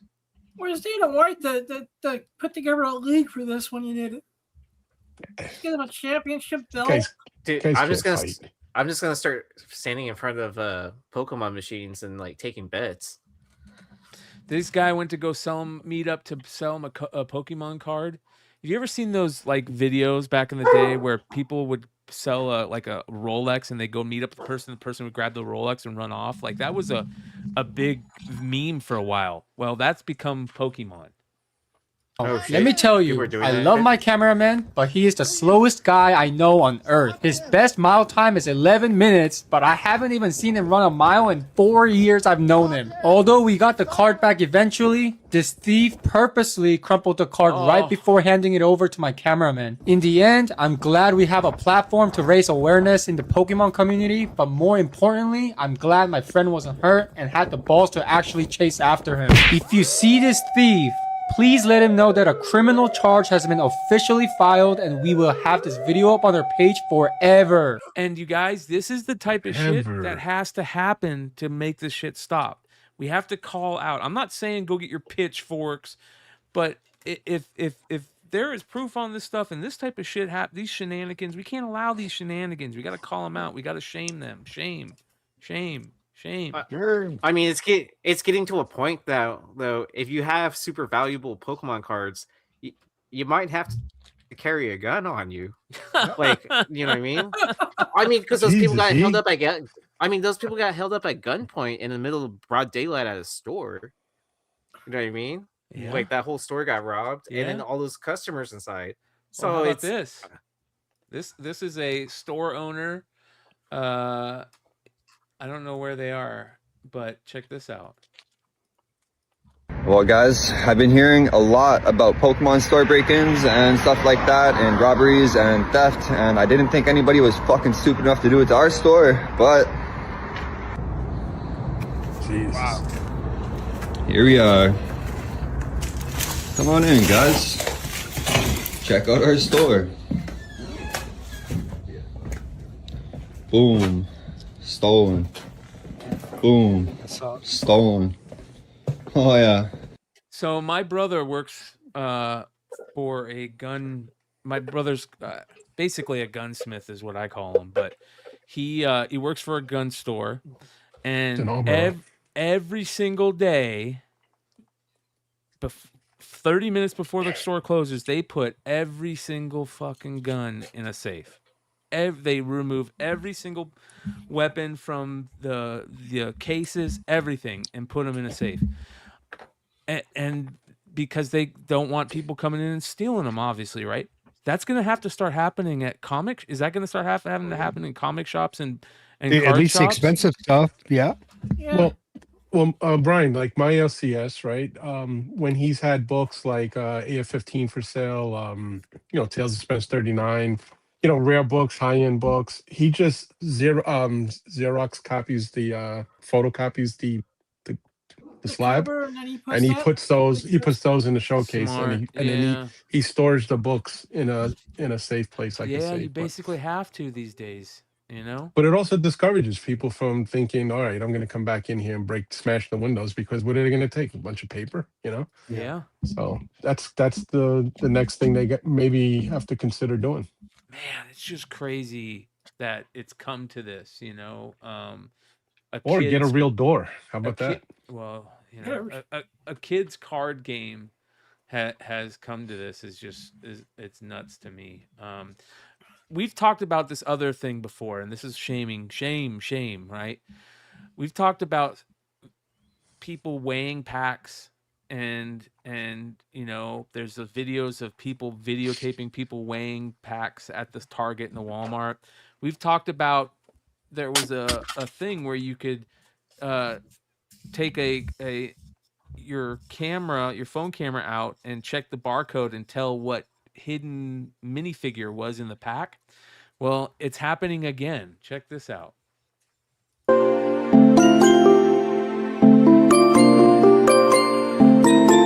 This guy is taking pictures, or he's using his camera QR code reader to read the bottom of the minifigure pack, and it tells him what figure is in there.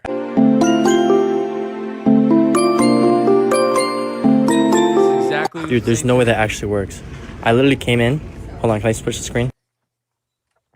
Look at that. And obviously, So I don't know if you saw, but I scanned these guys, but this one's supposed to have. You see anything good? Yo, there's no fucking way that works. Dude! Is that an infinite money glitch? Is this an infinite money glitch, bro? Is this an infinite money glitch? Because now he can sell the Chase figure for $50. How much do they cost? Like, you're on mute, Mark. Why are they, whoever makes that, Lego, doing different UPC codes? So stupid. Or, I mean, that's stupid. Because you don't even need a phone to do that. If all you have to do is find that little number, right? I'm sure the UPC is the exact same except the last digit or something. Well, they're scanning that QR code that's next to the UPC. Yep. Oh, their QR code. It's not the UPC, so the UPC is the same. It's the QR code. It's the Why would you QR code. do that though? So dumb. If you're, yeah, I don't know why Lego would put that on there. Or put it inside the packaging so the person actually That buys inside it. is perfect, yeah, because it doesn't matter if they've already opened it. I but- remember there was Crown Royal basketball one year. You could check the UPC, right? Yeah, to or tell if it had a downtown. No, or it hit the authentic sticker. Yes. Yeah. Yeah, it was like people figured out the coding on that because you could figure out which ones had kabooms in them. Yeah. Yeah. So, man, it's crazy. There are chase figures on this. So, well, I don't know if there are, Brad. Brad says, I don't think there are chase figures on this pack. He explains that there is one figure that's selling for $40 a piece, and that he shows that figure, and he says, if I buy this one and I open it and it has the bird lady in it, that means that the rest are like this too, and it should have that figure. So there's certain ones that sell for more money. Might not be chase figures, but they certain ones that sell for more money. Oh, because they're even, less frequent. Even if it's not that, Lego's losing money because if I want a complete set, now I know how to go get it. You got it. It defeats the whole purpose of it. Defeats the purpose of it being blind. Yeah. Which exactly. Yes. Yep. They should just show it which figure it is.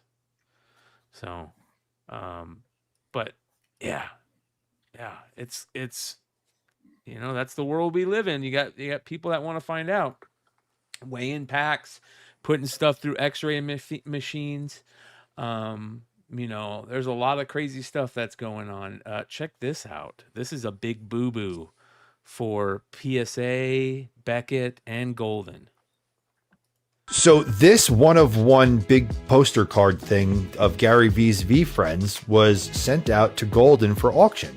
And the gentleman waited online for Gary V to sign it. CIA agent Gary V. Oh, and the CIA is just me messing around because he's probably FBI. But that dent is actually either from Golden list. So this piece was, it looks like a piece of like their convention setup, and they sold it. And it sold for a ton of money, right? And so the guy who bought it wanted Gary to sign it, so he sent it to somebody to have Gary sign it. I guess Golden, and Golden sent it back destroyed. It at the wrong auction, and then they just told. I got to be honest with you guys. This is crazy. I can't read this stuff. I don't know why. So the guy sent it into Golden for auction. Golden listed it at the wrong auction, then offered to send it to PSA.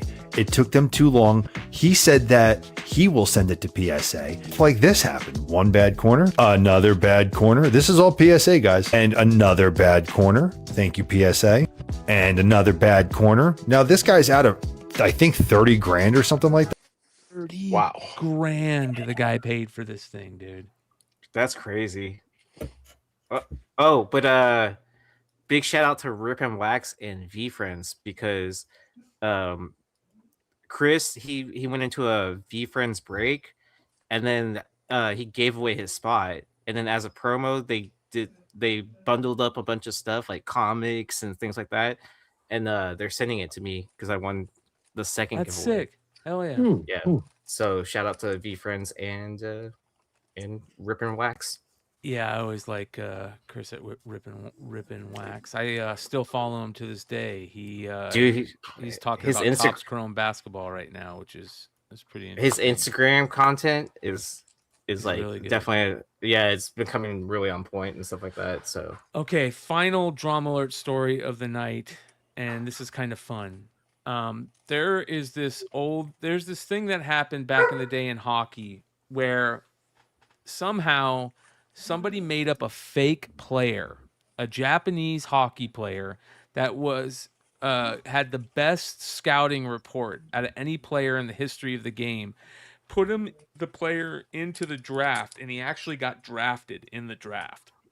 It's a famous story, right? So check this out.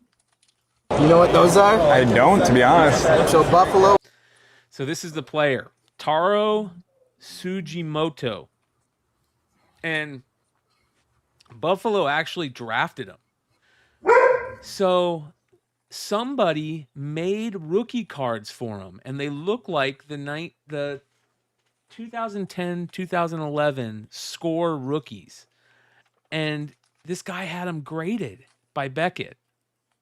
Right? Check this out. This happened in 1974, by the way. Back in 74, in the draft, they drafted a fake player, Taro Sugimoto. See, Taro Sugimoto is a fictional Japanese hockey player who was drafted by the Buffalo Sabres in 1974 as a prank. Sabres general manager Punch Imlach, frustrated with the slow draft process, created the character with the communications director to protest the draft.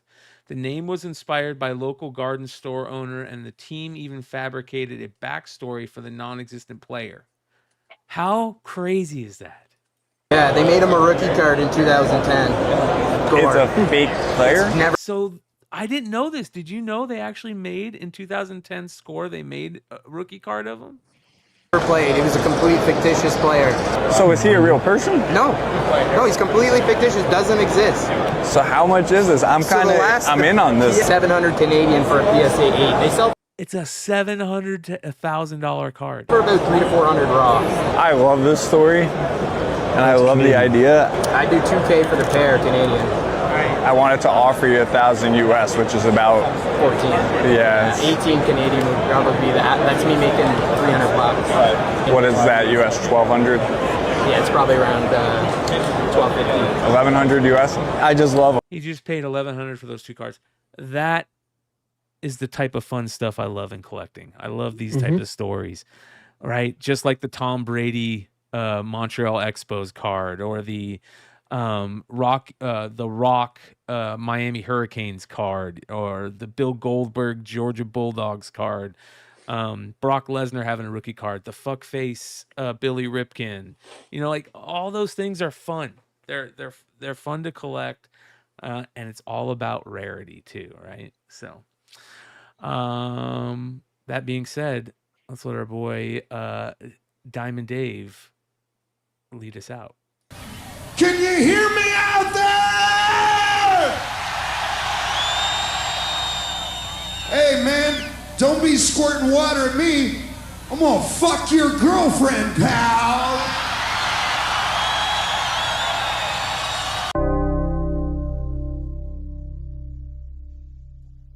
All right. We got the man, the myth, the non-myth. The man, the non-myth, the legend, the monster man. Mark Spears is here, actually drawing as we speak. Yeah. For those of you guys that don't know, let's Mark explain your setup, because you're, for the most time, whenever you jump on with us, you're actually working. Yeah. Normally though, I would be working digital, and right here is my tablet, right? But I've been trying out the new KT tape. Ooh. Right.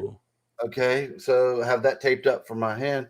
So I'm actually working over here, a little old school. Look at that. Whoa. Here, I'll let you see. Get out. But working on some a cover for Claim. That's awesome. Claim. So when it gets done, I'll probably have this. It's too late to have it as a regular cover, so maybe an exclusive, and then a painted version of it too, so you can get both. Claim.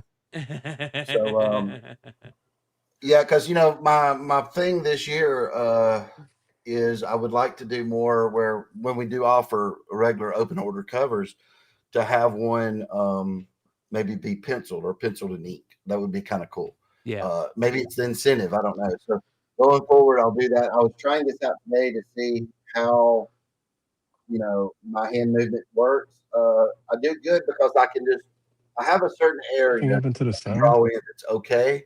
So I can just move the picture around, right? Yeah. So if I'm drawing and I'm like, okay, going up, that hurts too much. Well, I just move the paper down, right? So, but how's the tape working, Mark? It's doing good, dude. Hood suggested it, and then what was funny is my person who handles my physical therapy that same day had said something about it a couple hours after Hood. So Hood's on it, man. He's a He knew it before they even told me. So, sound. Okay, but so now we've got Monster KT tape. Yep, The KT that's tape, what we you need. know, like the NBA players, they wear the black tape on the shoulder and whatever. So yeah, I had problems with my joints here, and I yeah. used that, and now I don't need it It helps. anymore. It really helps. This has actually helped better than a brace right now, right? Because I'm weaning myself off the brace, but usually I'll try to draw with the brace or sign things with the brace just because it's to keep it better. This works better because it's keeping me in the movements I need to do, but without the cumbersome of the brace. Because this brace is so it's so hard to make because it's got 2 metal rods in it. So that's been a really good. I've been. We're gonna put the Monsters logo on the kinetic tape, and well, I was telling Chase earlier. He was talking about it. I said, "Yeah, I need to reach out for them." And said, "Man, I want y'all to sponsor Monsters KT tape, so I'll be like a sponsor. I could say, look what it did for me." There you go. Shout out to Haney, one of our UK brethren, who just dropped a £4.99 super chat. He's saying, "Good morning, crew." So good morning over there, man. Dope. Yeah. Good morning. Yeah. All right. We've got something important to talk about with Monsters, Mr. Spears. This is a big deal on F.O.C. today. So it goes off Monday. I didn't even know it was F.O.C. weekend. I've been so busy. So wow, I need to make a post about that. On the F.O.C. list this week is Monsters #9, and this is a big deal for the storyline and Mark Spears Monsters. The first new storyline since the original Kickstarter. Since Zero, because I did that. Oh, one yes, afterwards. yes, since Zero, yes. But really, of the actual numbering, yes, the very first one, really, because Zero kind of is a free comic book day one. But so yeah, it's interesting. I finished the dialogue. I want to say earlier in the week, and the pages are done, and I'm going to send them to the letterer. Because I just don't have to. Sometimes what happens on that is when I get it back and I go, ooh, I should have had him say something different. I'll change the lettering sometimes because it's easier to have someone else start doing it. And then I can go in there and go, let me get rid of this word balloon and do it this way or something. But hopefully I got it nailed down to where I won't even have to do that this time. So I'll get them to letter it. They'll probably have it done midweek. And it's good, man. I think it's one of my favorite issues. A lot of people, I won't say complain. I'll say suggested or criticism because, I don't mind criticism at all. But they have said, Monsters, there's just too many characters. It goes to too many different places and all that stuff. Now, some people love it the way it is, right? But I do know that I'm doing those things, but hopefully if you've stayed around this long, this thing is going to pay off so much in all the stuff you've read in 1 through 8. There's things I did like in issue 1 that will finally be answered in 9, where there's little subtle things that I bring up, and then you'll be like, oh, that's why he did this in this issue. That's why he did this in this other issue. And so this one, though, majority of it is Hatter. Like this is probably going to be 32 pages also. I think it's 32. So you're getting, and hey, I could stop at 20. I could stop at 22. I get paid the same amount if I put that out there. Yeah. And I'm kind of stupid. I could probably make almost baby. 2 issues off of one. But I'm like, hey, man, I just think this would be so cool. If it was me reading it, I would want to keep reading it. So Hatter's in it a lot. And then I will say, because you had asked me about the clowns earlier, the clowns do make an appearance in there. Nobody, this is a breaking news. No one knows that. So they're in it for a couple pages. And also it'll be the first appearance of a character no one has it's been hinted at. He's had a cover before, but no one's got to see this character. Finally makes his debut. I didn't tell anybody, and I'm not going to review. Bro. I'll say this though: it's not the unholy one. It's not unholy one. That's a swerve. But you'll get unholy one is kind of in this one. You'll see when you read it. But there's a new appearance of a character, and it's on the very last page. And I did that just for the people. I don't really like it where I go, hey, so-and-so's first appearance is this issue. So everybody goes out and goes, well, I got to get that issue. I want it to be a surprise. And that's my thing. And hey, if it's ordered low and you get one and that character is big later on, then, so be it. So I just think it's nice that way. So I'm keeping it a secret. Y'all don't even know. Brian doesn't know. Hood doesn't know. But there is somebody finally shows up, and it's been a while for him to show up. So, but the clowns do show up. Funny Bones makes an appearance with the clowns, so there's that. But dude, it's a good issue. I was not going to add the clown stuff. I was saving that for another issue, but I thought, you know what? I've done one character this whole time. Like one scene, there's an interrogation scene that lasts for 20 pages.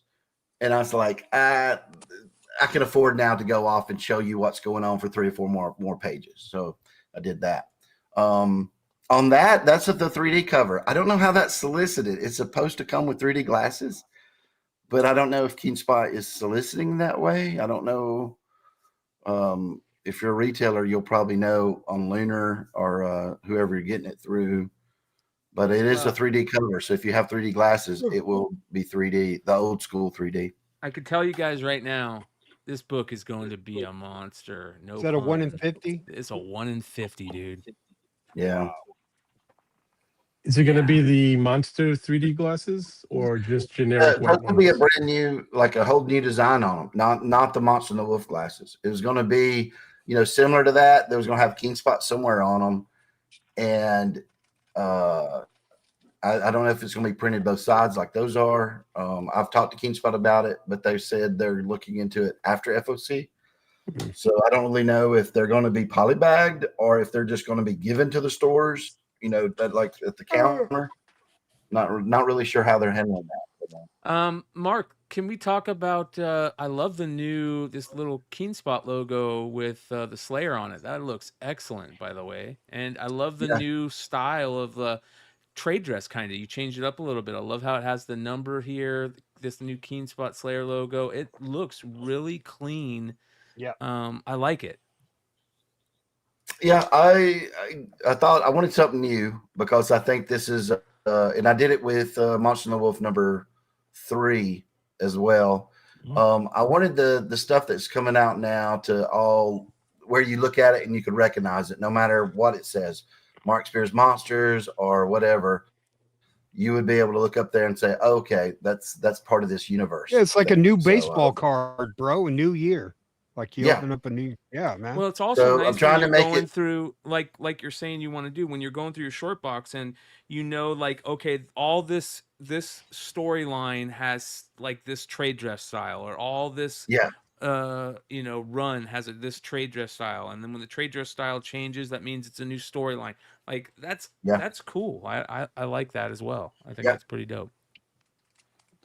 Yeah, I thought it looked good.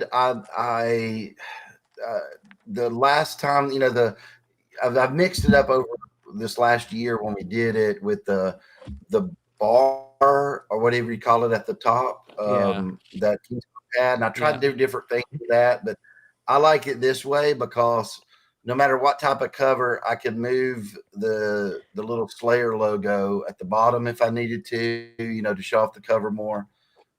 So yeah, I like it. I thought it was pretty cool. Gotta love these guys, man. I love me some Funny Bones. That's awesome. Such a great character. So, and I love how like this cover, Like you have to really look, but it almost looks like Funny Bones has got that pillar and he's kind of like holding it, even though he's not the one No, holding that's it. that's not Funny Bones. I There, know, that's I know, but it kind of when you first look at it, it almost looks like that, and then you realize and you're like, oh no, that's the guy to the next of him, and Funny Bones has the no, chainsaw. that's not Funny Bones in the middle. Oh, Funny that's Bones not isn't Funny on the Bones. skeleton. Nope, that's not Funny Bones. Oh wow, That's another guy. You'll see him. Funny Bones. The way that scene plays out is these are the guys who are around him. Some of his subjects, and he's King Clown now, so he's on this little. Oh yeah, throne. okay, yeah. But that's just another Psycho Clown. His outfit is different than Funny Bones. He does have similar kind of the hair. Funny Bones' hair is off to the side, more like that top guy to the right. Yeah. That guy's is more all over. But no, it's a totally different clown. Yeah, Um, I still love him, man. But I love like when you look at it, you kind of think that he's kind of giving you the, Yeah, yeah, I get you. Yeah, a lot of that stuff is kind of planned. Then I put a little chainsaw above it, so that would be what he's carrying. So yeah, that's so good, man. I'm loving this. So here you guys go. This is a big deal. New storyline since the Zero issue, which we've been talking about a while. Pick those up, you guys. That is going to be a major book in the future of Mark Spears Monsters. yeah, stuff. I think this is neat. This kicks it off. I think it's my best thing I've written so far. It's also the first book that'll be out before con season for me, before MegaCon, before Huntsville. This will be out at that time. So I wanted to make it, even a more of a killer issue. And this one, I never expected to make a play on. Oops, sorry. Lucas helped me with. I had sent him the script. He read it, loved it, suggested some different things that I should do, and I did those because I thought they're great suggestions. So he's going to get a writing credit on it, and that's cool. It's great, man. Hatter is so interesting because it's odd writing someone who's a genius, but they're also insane at the same time. Yeah. So you're going to get a good amount of Hatter in this story. And I'll just say that there's a huge twist too. Like 4 pages to the end, I will blow your mind. So I love it, dude. Just wait. Well, we haven't had you on since the announcement of MegaCon. Yep. So this is this is another big deal.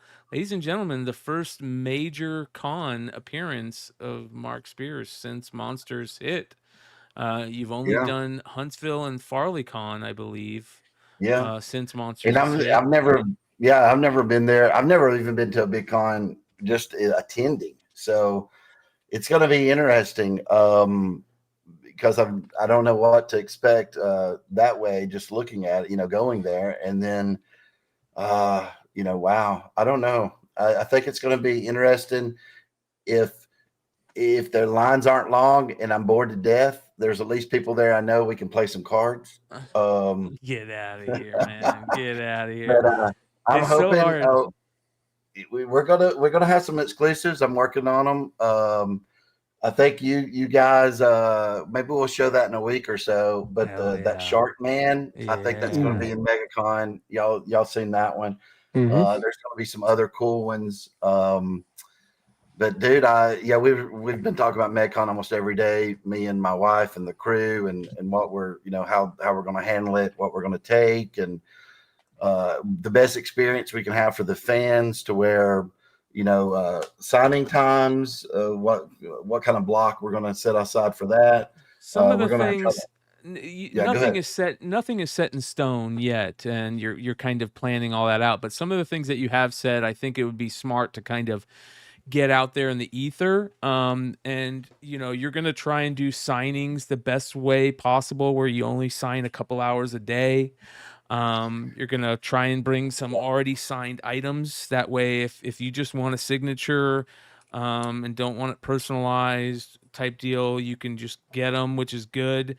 And then something else that's very important, you're not going to be doing any private signings, at the con. No, Zero. we're So not don't doing even private. ask. Right. We're not doing private signings. I'm sure we'll be asked that a lot when we're down there and stuff too. We will have, we just don't know how many yet. We will have some pre-signed exclusives. So that way, yes, if I'm not there at the table, my crew would be, and you can go ahead and pick that up if you want. Mm-hmm. Now, how many of those are going to be limited a day? How many will be on the print run? I don't know all that yet, right? We'll get all that details. But we're doing that to make it easier for people. And then we'll also have some not signed to where you go, well, you know what? I only wanted this book and I want Mark to sign it in front of me. Well, you can still do that. And then we're going to limit the signing, what do you call it? The quantity, The per just person because signing. of the line speed. Smart. Right. We're still debating I think what two per person is a decent one. There'll be no more than two. We're going 1 to 2, and I think we're landing right now on 2.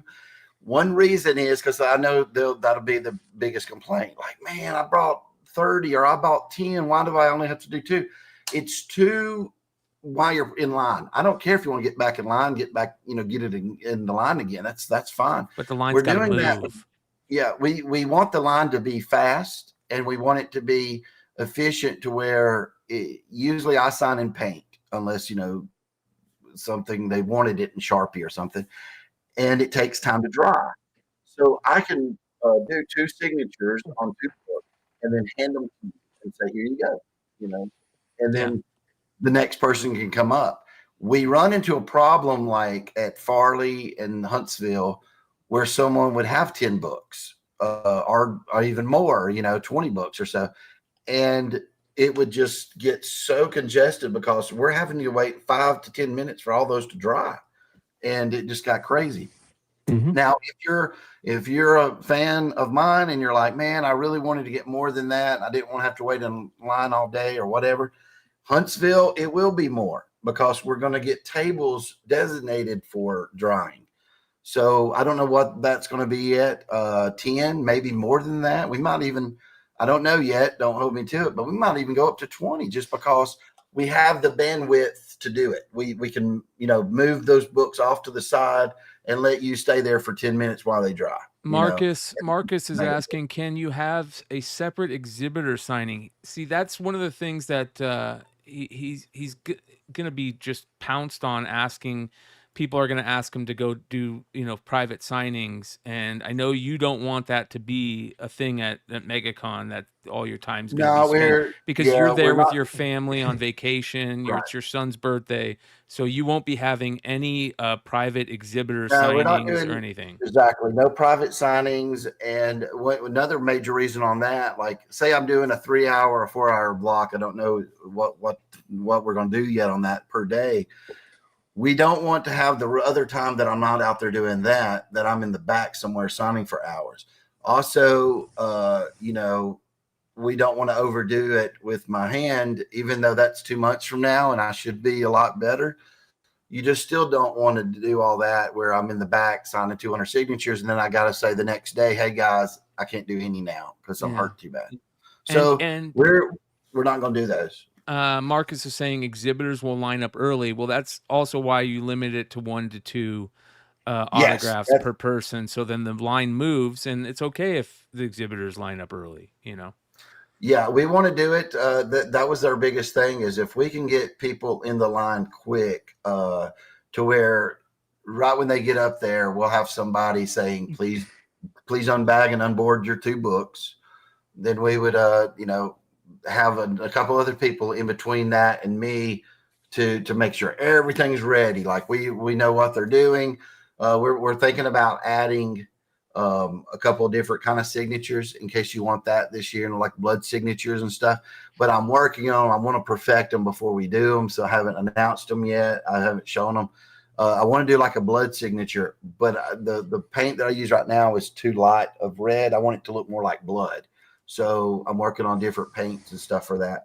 But we would, have everything ready for when I get to meet the person. I can talk to them a little bit, do the 2 signatures, and then the next person comes up to where I do know vendors are going to be there. They're already there. There's going to be retailers around who aren't vending that want signatures, but hopefully that'll be faster. And And we'll do that where we'll have a 3 or 4 hour block each day for 3 days.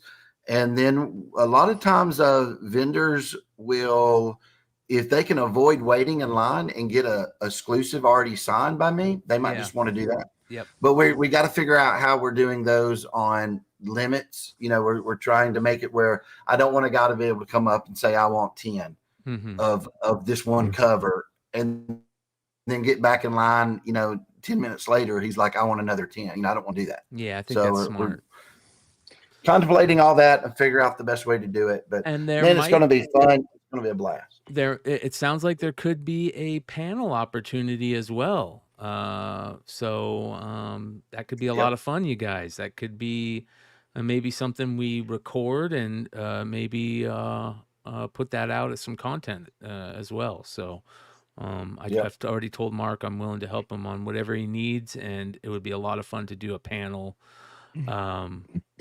at the con with Mark. So Maybe the other thing too that'd be good to throw in there is 2 per family, so that you don't get these guys who show up with their wife and 3 kids and say, well, my wife counts as 2, my kids count as 2 each. Yeah, we've had that. That's why I mentioned it. We had that at Farley, and we had that at Huntsville. It Huntsville. happened where I think one guy had 5 people in his family. Yeah. And we had limited it to, I want to say 10 books. So I had 50 books to sign for that one group. And we want to just, because I'm thinking about when I'm signing that stuff, I'm thinking about the guy who's 30 or 40 deep that's still waiting all this time. And I'm sitting there going, that's not right, but I also understand if you're there with your family and there's nothing for them to do and they're in line, I understand all that. But like John says, there can be a limit. You can say 2, for your family members. It doesn't matter if you have 5 or 2, that would be your limit is 2 per family or something. Exactly. Okay. So this is what we're going to do. So when they come up and they if they can't answer a question, what was Mark Spears' first comic? No, a question about the content of the Monsters book, then you ain't gonna sign. You're gonna put them through. Said you're not a fan. Go fuck yourself. Well, they could be a new fan. They could be a new fan. Yes, they could be. And you know what? Some people I do know collect my books and are very passionate fans, but they've never read the story.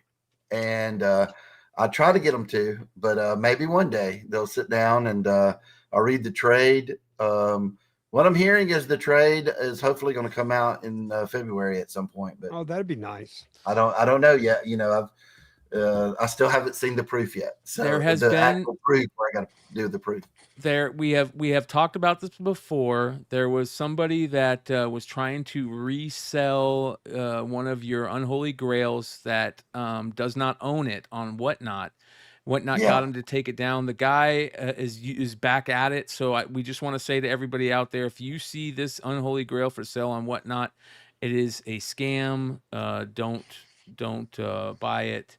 GB Atlanta owns that, and he's not selling anytime soon. So if you do see it out there, contact us or contact GB Atlanta. He'll let you know if it's really him trying to sell it. So but watch out for all that stuff. Even signatures, we've talked about that before. We've had people fake my signature.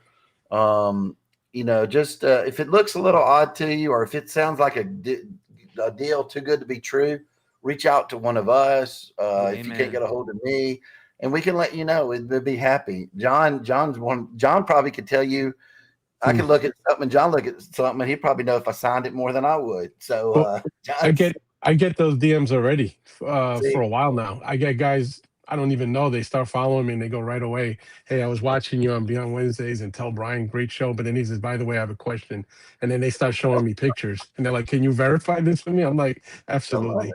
I may have to start my own, what is that? Authentication. The monster authenticator. I'll have to get you a shirt that says Mark Spears Authenticator. There you go. Oh, yeah. There you go. No, but I'm going to tell you, there's a lot of fakes out there, man, because there have been guys who sent me pictures and I'm like, dude, that is so fake. Because I'm sorry. Oh, I didn't mean to interrupt you. No. God dang, I just forgot what I was going to say. I forgot what I was gonna say. It just went. I interrupted you out of nowhere. He just went. Ah! Yeah, it just went poof.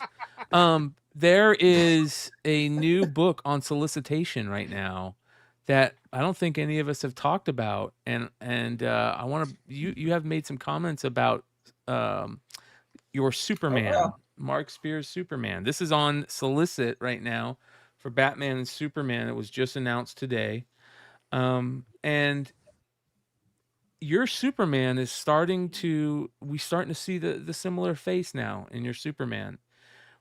I got to ask you, where does your Superman face come from?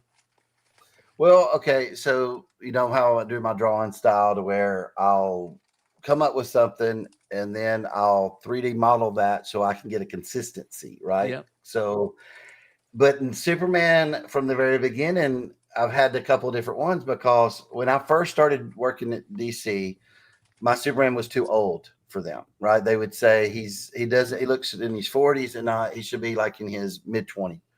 So I kept trying to, I just never nailed it down and I didn't like it.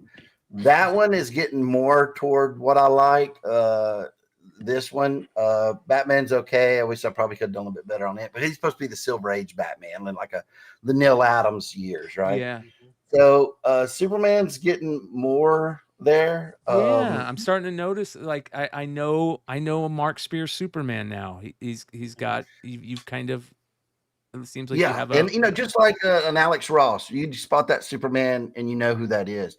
Mine, the way I kind of looked at it is, of course, Superman should be big and huge, but I was thinking, what would if John Byrne's Superman came to life? What would that look like? Because you know, John Byrne's Superman was, you know, muscular, big neck, wide head, and that's kind of what I went with. You know, it's not like a Christopher Reeves really or anything. It's more of a thicker guy. But I thought that's kind of what like a Nebraska guy, a Kansas guy, right? Well, You know like what I mean? Like the Henry Cavill version of Superman, where he actually looks like he's indestructible. Farm boy, like, yeah.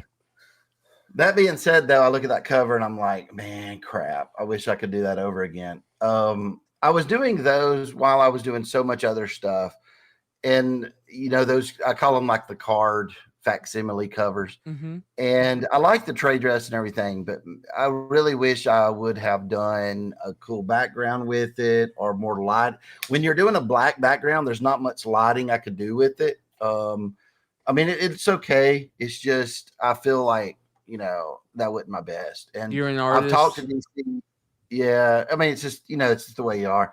I talked to DC recently and said, hey, man, can I do another Superman cover? And they said, do whatever you want. And I'm going to make it up. But yes, that's the Superman you'll kind of see going forward. I think I made him even a little bit better style wise than that. But that's pretty close to what my kind of model looks like. So I think I'd like to do a really cool Superman, maybe an action one where I was thinking the other day, like having a Superman holding up like some kryptonite or so, because a wall, he would be too easy, right? He'd just hold it up. But maybe it's like a bunch of kryptonite and he's forcing it up to make him, you know, sweat a little bit. So, but yeah, I didn't know that one was solicited. Did the Joker one ever come out? Yeah, the Joker one came out today, or it's on F.O.C. today.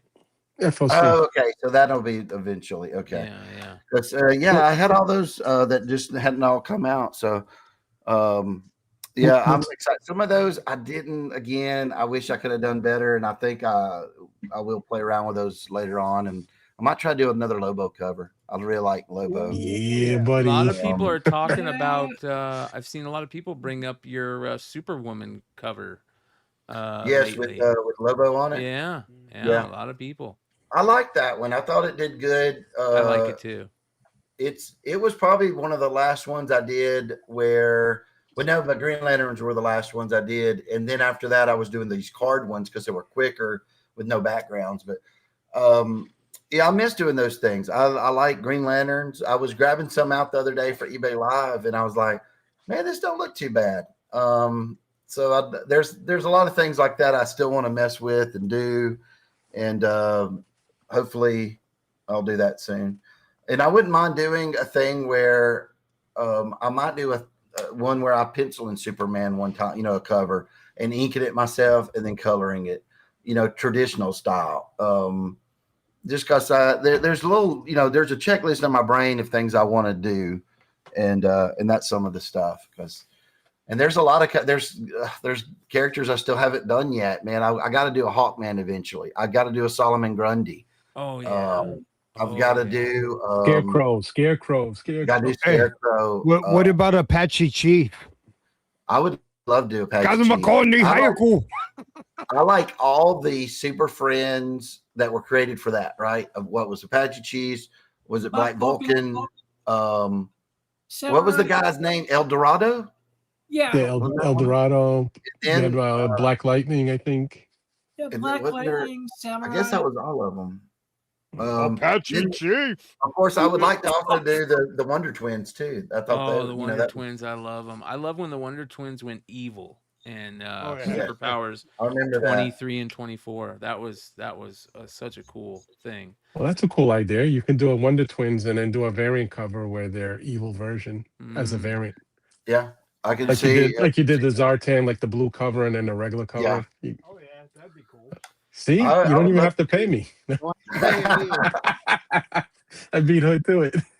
There's a lot of DC stuff that I would love to tackle one day. Well, speaking of Lobo, this is interesting.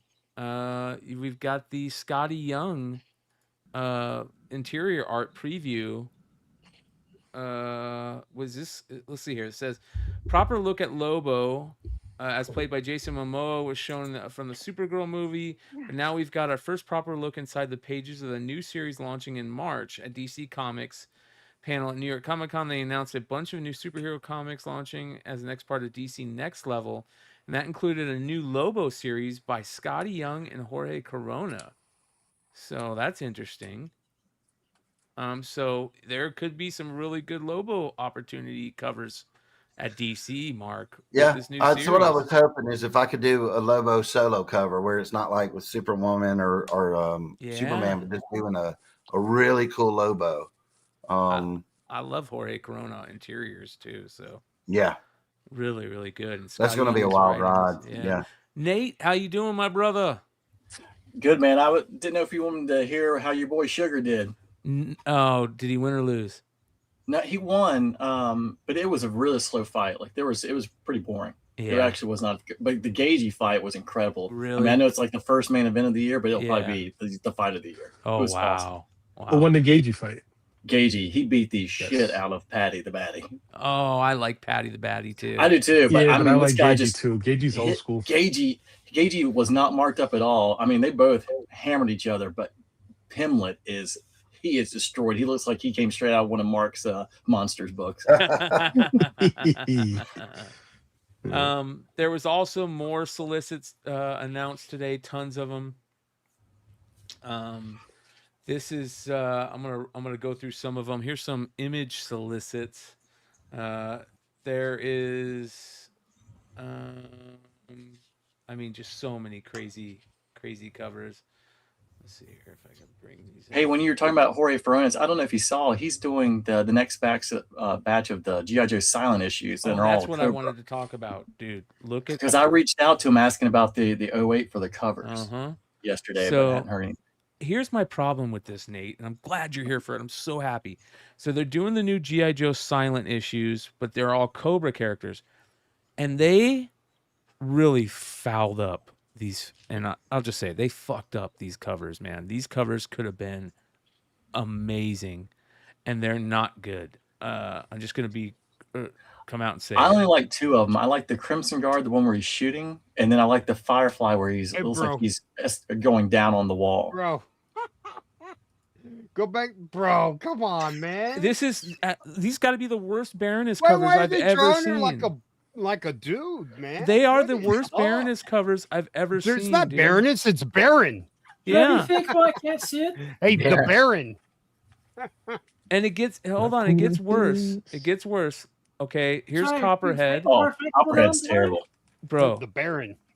This is Copperhead. Look how, I mean, that's a decent regular cover, right? Yeah, It's that's decent.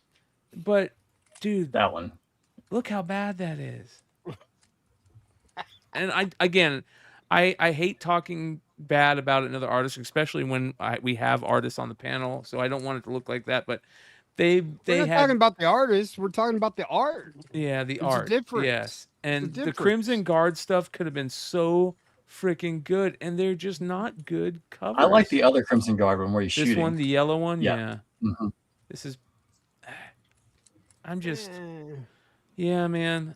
I'm very bummed out. And the Firefly one could have been freaking. Yeah, All these could have been spectacular. How do you mess up a Firefly cover? So Yeah, they they're should all never- silent issues. They're all silent Yeah. issues. Yeah. I like It the should other never- Firefly cover. This should never be a bad Firefly cover. No. No.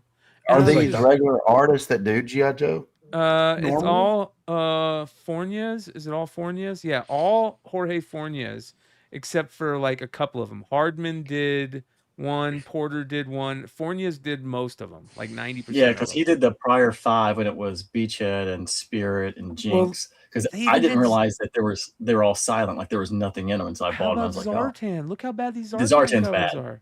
Oh, these aren't F.O.C. These are actually out. These are solicits. They just got solicited. Oh, okay. Yeah. Okay. But look, I mean, I like the idea for this, but it's just Mm-hmm. not a good. These aren't good covers, man. And GI Joe, let me show you guys. You guys want to see how you do good GI Joe covers? Let me show you how you do good GI Joe covers. This is gonna blow Right here. you guys away. This is the best one I've bought in a long time. This is how you do good GI Joe covers. 1 in 100 Ito Storm Shadow. Oh yeah, Yeah, that's nice. The only problem is I don't like the outfit. It reminds me too much of the G.I. Joe movie that was such a disaster. I wish it was just a little bit more traditional. But like, the idea is there. Yeah, I mean, like I wish it was that same art, but put that in the original Storm Shadow outfit. Yes. Oh Yeah. my gosh, They're really and it's picky close to in that, it. right? It's Yes. just the midsection 'Cause he's got and this tail, the chest. you know? Yeah, it's the tail. If you made a just a variant of this, right? Keep Yeah. that one, but made the variant the retro dress of what he had on. Man, and because there's no Cobra insignia, like it's really prominent either on that left side. Excuse me, is he in the live action movie costume or? No. Yeah, Kind Kind of of what it looked like. that one is similar to it. Yeah. So that's the outfit that he was having. But you know what? That's not the artist at all. I understand because I've done G.I. Joe. I was just going to They say that, Mark. require you to do. You know, I had it when I did my Cobra Commander. They're I very had to do picky. the new Cobra Commander, Yeah. and he said they're picky because Really, what happens is when you get a license like that, Hasbro is kind of fine with you doing those old ones, right? Mhm. Because hey, that's going to make them money on the merch. Right. The people like Skybound want to do the new stuff, just like Dynamite. When I did Lino, I had to use the new suit and everything because and with Turtles that just got solicited. If y'all saw that, I have to do the Turtles the way IDW does the Turtles because one, it's their branding of how, hey, this is different than the other stuff, but they're very stickler to that, man. Now you could do Storm Shadow, but he has to be on what's that other thing? Great American Hero. The Larry Hamill one.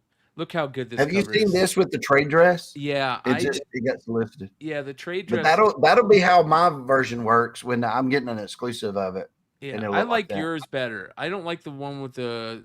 Well, let me relook at the trade dress. Hold on, let's relook at that. It's here in not a sec. bad where they put it, but But the GI, there's a couple more GI Joe covers for this issue. So you got the first appearance of Scarlet, first appearance of Storm Shadow. You got the Ben Oliver Scarlet. It's okay. And then you got the 1 in 50. That's good. I like that. Jay Anacleto. So, and then here is the main cover with both of them. Tom Riley. Is that Tom Riley? Yeah, Tom Riley. So, okay. Next we want to see which Teenage Mutant Ninja Turtles is that, Mark? I think it's 13.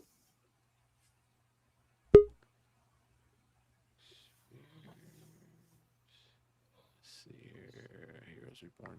Man, I remember you're on League, right? I would go there when I Yeah. started my career, and I was so excited that I had one book on there.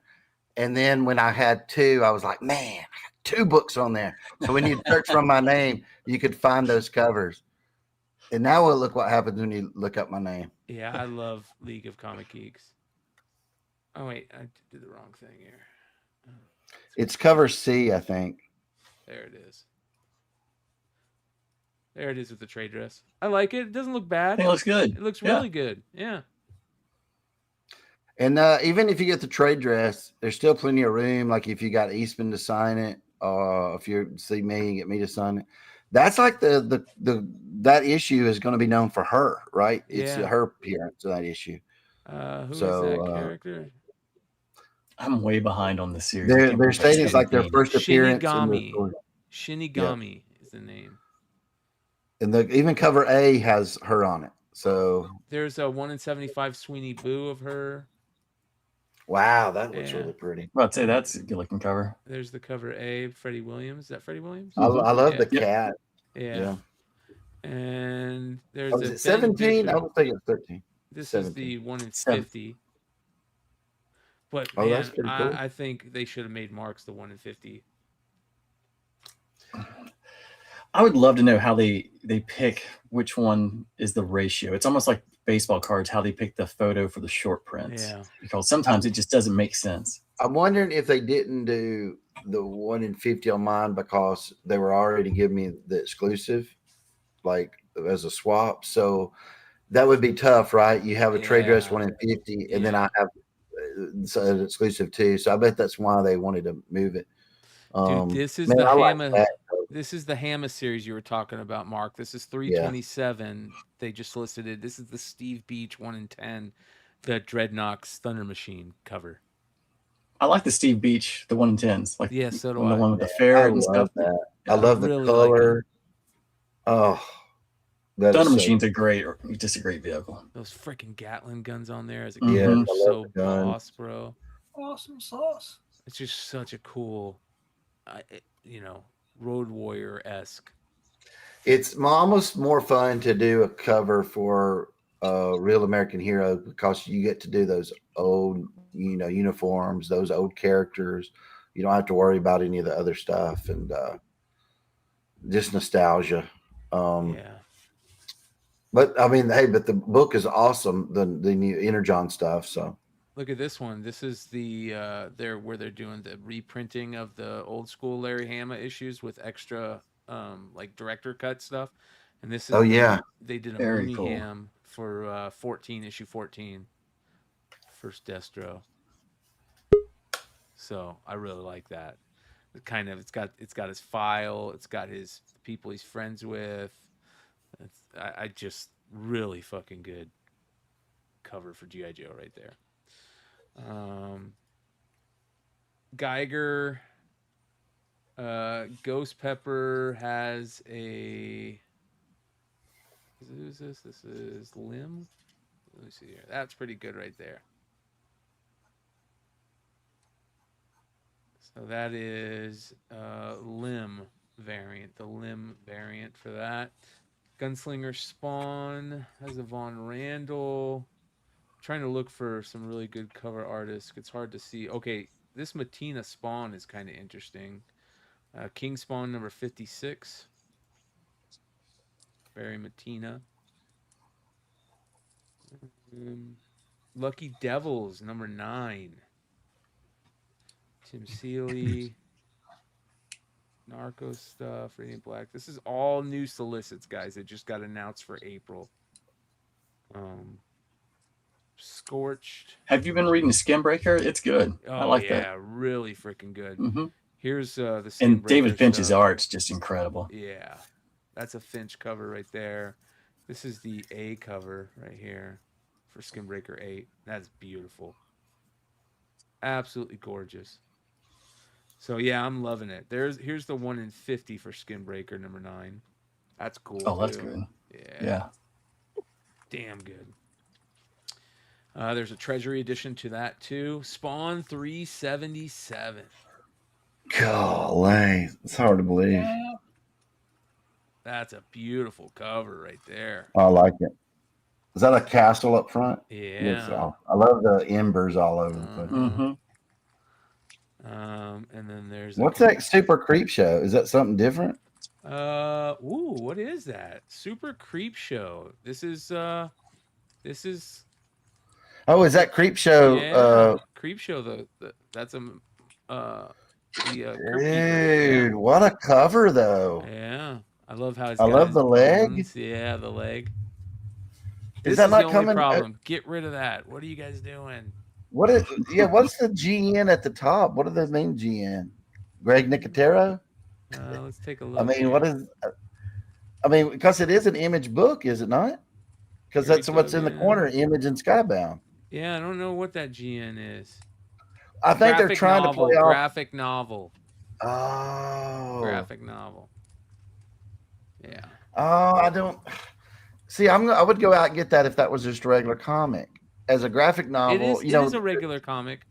$3.99, but they're probably just putting that on there for graphic novel. I think GN they're putting it up there because the trade dress had the DC logo as a circle, right? Yes. But I would have done something where inside that was Image or Skybound. I don't know why it's the GN. I don't know what it was for. But There's a Marv Wolfman story in this one. I might get that one. I love that the background is pink. Pink on comics. I love it too. I'm with you on the pink comic covers, man. There's something about it. There's a man. This is a Tigress Island, and there's a Steve Mannion cover for all the Mannion fans. A lot of big Mannion fans out there. Transformers 31. All right. I gotta tell you, I read the last issue, and I love Trailbreaker, and I did not see that coming on the last page. Yeah. The Transformers and G.I. Joe has been beyond amazing lately. That's a great cover B, Daniel Warren Johnson. Holy cow. That's a really good Daniel Warren Johnson. What is that? Love the shadows and everything. Yeah. Yeah, click that one. See, even even him just standing there, that looks awesome. Yeah. Yep. See how they did the background's orange, but inside of his leg is kind of that same orange because of the reflect. It's great. I love it. I like that because they have all these profiles of the characters. I think if you lined them up, they would look really good together. That's a 1 in 25. I like the next one where he's grinning. Oh yeah, this is 1 in 50. Ooh. Yeah. I love Mr. Megatron. Yeah. That's I'm gonna try to do some more Transformers this year. I've never done a Transformers on the regular Transformers book, and that's my goal. I'm gonna do one of those. I'd love to see it. Phantom of the Opera. That's who's doing that? Is that Image? Yeah, this is Skybound. Universal, the Universal Phantom of the Opera. Let's see here. That's a really good cover. Wow. Warren Simmons. I love the oldness to it. Yeah, it's great. Viking Moon. Void Rivals number 29. Oh, that's what are those guys called? The Sharkticons. Yeah. I had those, man. I had at least one of them back in the day. Yeah, I love how all of our childhood is becoming the Energon universe. There you go. It's great, man. The Dreadnought War is so good in G.I. Joe, too. What's Walking Dead? Are they just reprinting? Yeah, those? Deluxe 134. They just do the Deluxe where it's colored. Gotcha. Yeah. White Sky. Witchblade. All right, you guys ready? This is big news. Sveta Shabina. Oh no! Is doing a Witchblade That's cover. Great. Are there two variants? Because I thought one beside it looked the same. Yeah, there's this one. Look at the hair. Oh yeah. What issue number is that? Oh wow! I almost like that one better. Uh-huh. I don't know which one I like the best. It's issue number 20. Nah, I like that one. I like this Thanks. one better. Yeah.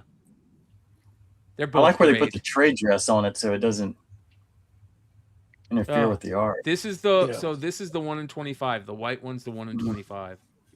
The other one's just Is a the B other one cover. open order, or Yeah, is it just open okay? order B cover? Man, that looks good with the trade dress. Like how it's on fire, like it's burning hot. That's just beautiful. Man, that was a big book back in the day for me. Witchblade, I love. Same with me. Back Mark when it came out. Silvestri, baby. Yep. So be ready, you guys. That comes out. So F.O.C. for that is March 23rd. Everything Dead and Dying trade paperback. You got G.I. Joe Real American Hero Volume 5 trade paperback. These are all trade paperbacks for the rest of the Image stuff. And I think that is about it for... I mean, Marvel's F.O.C. Didn't look anything impressive. There's a ton of Superman, Spider-Man crossovers. Did you guys see all that? Oh, this is something interesting. Oh, what's that one? Thundercats Silverhawks crossover. That makes sense. Like that just feels like something should have been done a long time ago. Yeah, look at that far right cover. That's cool. Right. So this is look at the logo. How good the logo looks with the Thunderhawks in over the top of the Thundercats one. That looks good. So this has just been announced. And I know you've really liked the Silverhawk series, right, Nate? Yeah, it gives you a lot of the pre-story before, where you get into like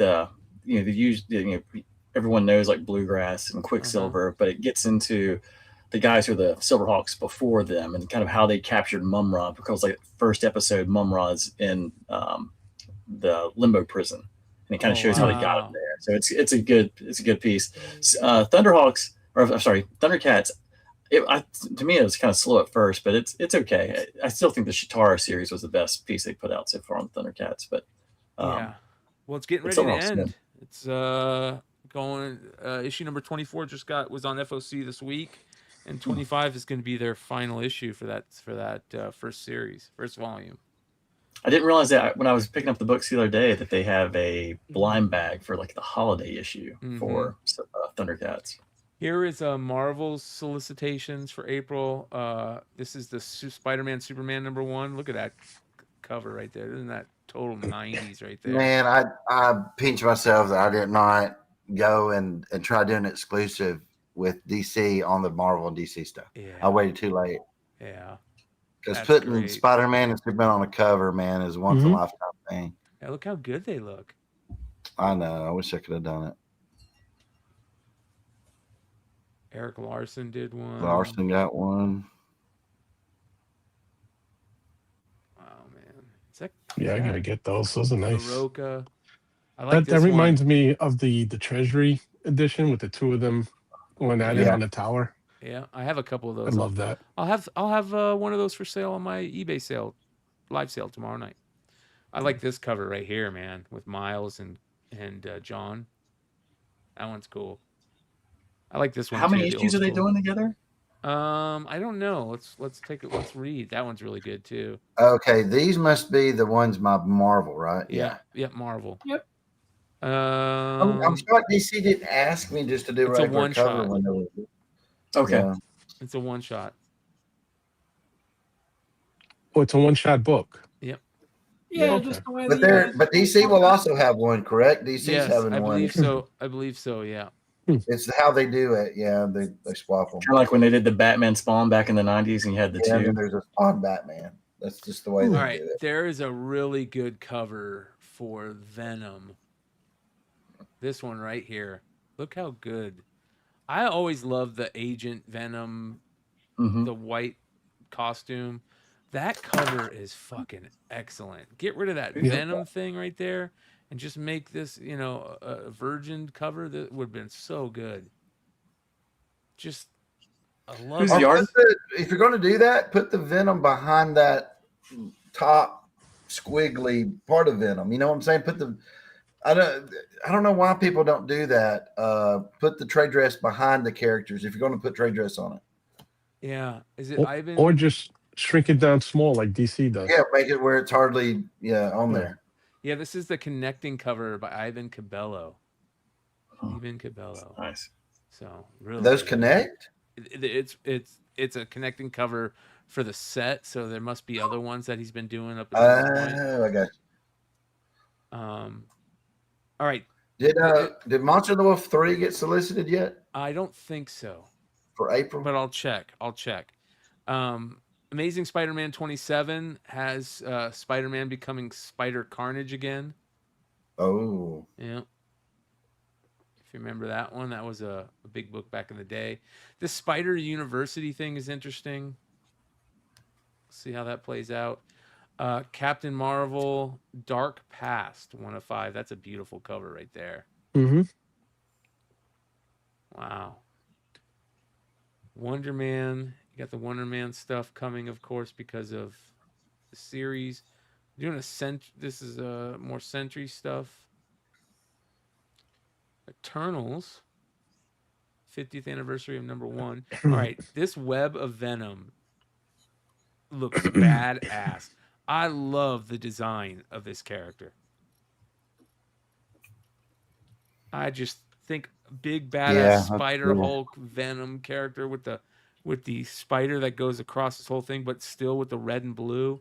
Oh, I like the homage to Web of Spider-Man one because you never see that. Yeah, great point. Web of Spider-Man 1 is such an iconic, underrated cover. It is. Doom 2099, Daredevil #2. Okay, you have a bunch of variants on this. Bill Sienkiewicz variants on this. But check this out. Matt Murdock, once a noted attorney, now goes by a new title, college professor. But when the mysterious, future-seeing villain Omen targets Matt himself, it's Daredevil who will be taught a brutal lesson. When your enemy already knows what's coming, every choice is a matter of life and death. New character. I've heard rumors that there are going to be a lot of new characters in this series, and that this series is really freaking good. So, just a heads up on the Daredevil stuff. Alias Red Band #2. Nice little David Mack Alias cover. Nice. Wolverine's Weapon of Armageddon, Captain America #9 and 10. Okay, Jubilee, Deadly Reunion. Bubblegum covers. Bubblegum covers, yeah. You got Where's an Ben? Ivan Tao, Derek Chu, and Fan Yang covers. That's a one-shot. There's X-Men United. Magic Colossus, 3 of 5. Rogue #4 of 5. And that one you have... just the Nakayama is the only one I'm really seeing that big name that pops out to me.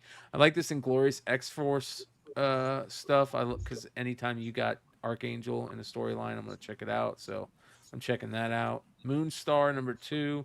Storm, Earth's Mightiest Mutant. Ooh, that's a nice cover. That's a really good cover right there. Yeah. Very nice. Yep. Yeah. You got a Ben Oliver cover also on this. Generation X 23, Deadpool, Wade Wilson Deadpool, more X-Men stuff, Wolverine. Oh, there you go. It's an interesting Gambit cover right there. April Fool's Day, they're going to do a one-shot. You get the Jim Rugg cover on that. Planet She-Hulk #6. That's also by Stephanie Phillips. Doctor Strange #5. That's a really good cover right there. Wiccan. Sorcerer Supreme #5. You get the Fan Yang, Lyrics Lee, and a Dodderman. Psylocke Ninja #4 of 5. That is the Derek Chu. You got an Inhuck Lee and CF Villa. Here's your variants for Psi Dimensional Rivals. That's interesting. Marvel Rivals Duel of Kings. It should come with a code, but it doesn't. That'd be cool. Deadly Hands of Kung Fu. Look at that. Nice. Yeah. #3 of 5. Linnell Francis Yu cover. Punisher #3. Look at this Black Cat. Nice. That's nice. Yeah. Adam Hughes. Cow, Yeah, man. there you go. Ooh. There is an Adam Hughes, but this is Sook. Is this Sook? Who is this? Anka? I can't remember who Chris that is. Anka. Who is that? Yeah, that's Anka.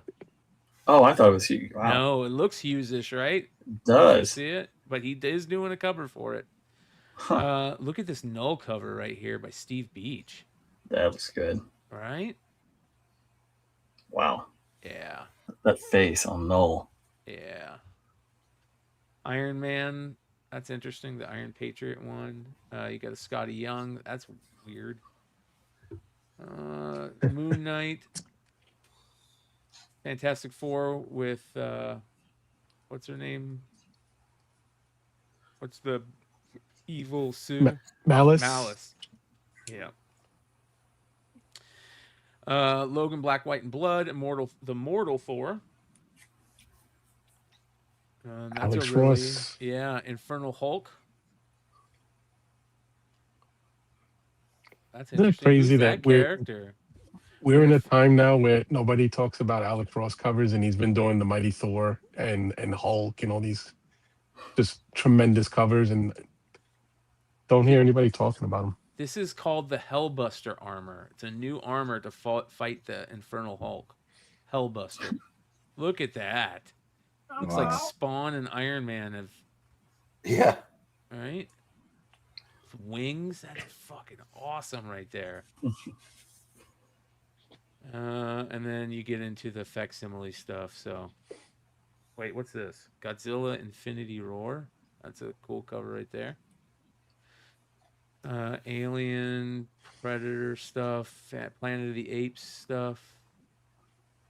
Shadow of Maul. What is this? That looks like a cool cover. Is that Ken Lashley right there? I'll check that out. That looks good. I think it is. Ooh, look at these. Man. Shadows of Maul. Got an E.M. Gist cover, Ken Lashley cover. I wonder if that's coming out before the new series, because I think, yeah. Damn, that looks good. I'll take anything Darth Maul. Anything. Yes. Yeah, 100%. And then here's the Galaxy's Edge books we talked about. Did you see they're changing that park up? They're moving away from the Star Wars, the sequels, oh, good. and going to make the park more of the traditional of the older movies, which is good. Good. That's smart. Yeah. That's what we want. It We is. want the Skywalker stuff. They're still going to have like the Rise of Resistance, I believe, and like the very front of the entrance in Galaxy's Edge is going to be with the sequels, but the main piece of the park is going to revert back to like Empire, New Hope, Return of the Jedi. So instead of having like, Rey walk around the park, you'd have Boba Fett, Darth Vader, those guys. So, and honestly, if you've been there before, you don't need to really go back because nothing's changed over the entire time they've got it. So it's nice they're changing it up. There's a nice little Q Zatanna. I like that. And then, of course, here's the Adam Hughes Zatanna that we saw the other week that they need to remove that return engagement thing, but it is gorgeous. It's like what do you call like one of those advertising posters? That's what I was thinking. It looks like one of the posters you would see like a movie theater or something. Yeah, like now showing. Yeah. Yes. Yeah. Have you ever seen this? Adam Hughes FX. Have you ever seen this? Hold on here. Search with Google Lens. So this was a poster that was made for a con for Silver Snail Comics. I have one of these. I just haven't framed it yet. Look how good that is. That's awesome. Right? Yeah, that's fucking sweet. I love that. But yeah, Adam Hughes, Zatanna. You got Fury of Firestorm by Jeff Lemire coming out. That's been solicited, so that's interesting. Love Jeff Lemire. Yep. This is Batman Wonder Woman: The Truth by Jeff Loeb and Jim Chung, and look how beautiful that Jim Chung cover is. Jim Chung is such a awesome artist. You're gonna have variants by Jim Lee, Delato, and Lobos, and a foil of this by Jim Chung. So that's gonna be some good covers. Nice. Bizarro Year None by Kevin But Smith. Kevin Smith, baby. Oh man, I might want on some of these books. Right? Look at that. I would love to do Bizarro and Firestorm. Look at the Frank Quitely Bizarro. I love Frank Quitely. That's cool. Yeah. I love the stitches. Yeah, so do I. Mad Magazine's gonna do an all issue where they just make fun of DC. So written by DC writers. Nice. So, yeah. We got to see a Mark Spears, Alfred E. Newman cover one day. That would be sweet. This is interesting. Swamp Thing 89, #1. Over 3 decades since the controversy and cancellation of Rick Veitch's legendary lost issue, or over 3 decades since the controversy and cancellation of Swamp Thing, Rick Veitch's legendary lost issues are completed. After a renowned 2-year run on the series, Veitch's grand finale to Swamp Thing was cut short and never to see print. Whispers and leaks hinted at the epic Untold Saga for years. Now, for the first time, that final story is told as Swamp Thing is cast back through time. He will come to meet a carpenter who will change the trajectory of his life and the DC universe forever. The origin of Etrigan and Swamp Thing's journey to beginning of time starts here. A carpenter. Wow. Does he meet Jesus? Yep. Yep. And by the way, you guys, Vince Locke is doing art on this. All right. I might have to say I want to do a Spawn. Hell Thing yeah. cover. I would love to see that. Ooh, look at that. Oh, Jenny about 30 of Frizen. them. Jenny Frizen, Kate Kane, Batwoman. That's nice. Oh, yeah. And then look at this one. You think that's good? Oh. That's Stefan Sedgwick right there. That is beautiful. Yep. Look at that hair. Look at how good the hair looks. Here's the Deathstroke, Batwoman Deathstroke, the Terminator #2 by Tony Fleece. You've got a Panosian cover. It's pretty good. This cover's pretty good too. Kirkham. I was asked to do a Deathstroke cover. It's tough because I like Deathstroke, but I would rather do the old suit if I was doing it. Yeah. You know what I mean? This is all these covers, Absolute Batman #19. Look how good these covers are. The Absolute series just doesn't start. That's beautiful. That's by Ben Oliver. Hold on here. It's cool. All right. Is that Daniel Warren Johnson? Who is that? That is by Liam Sharp. This one's absolutely stunning. How he's like hanging his bat on the light pole, and he's getting. That is just so cool. Yeah. And that one is by Ariel Olivetti. Is that who it is? Maybe. I'm not sure. I think this is the Olivetti. I don't know who did that one that we just saw. Here, I think Well, the signature's on the bottom right if you want to see it. This is the Olivetti. And I'm not sure who this is. See on the bottom. Edwards? No. What? Edmund Mundo? It's good though. And then that one is Dragotta. So, Poison Ivy storyline.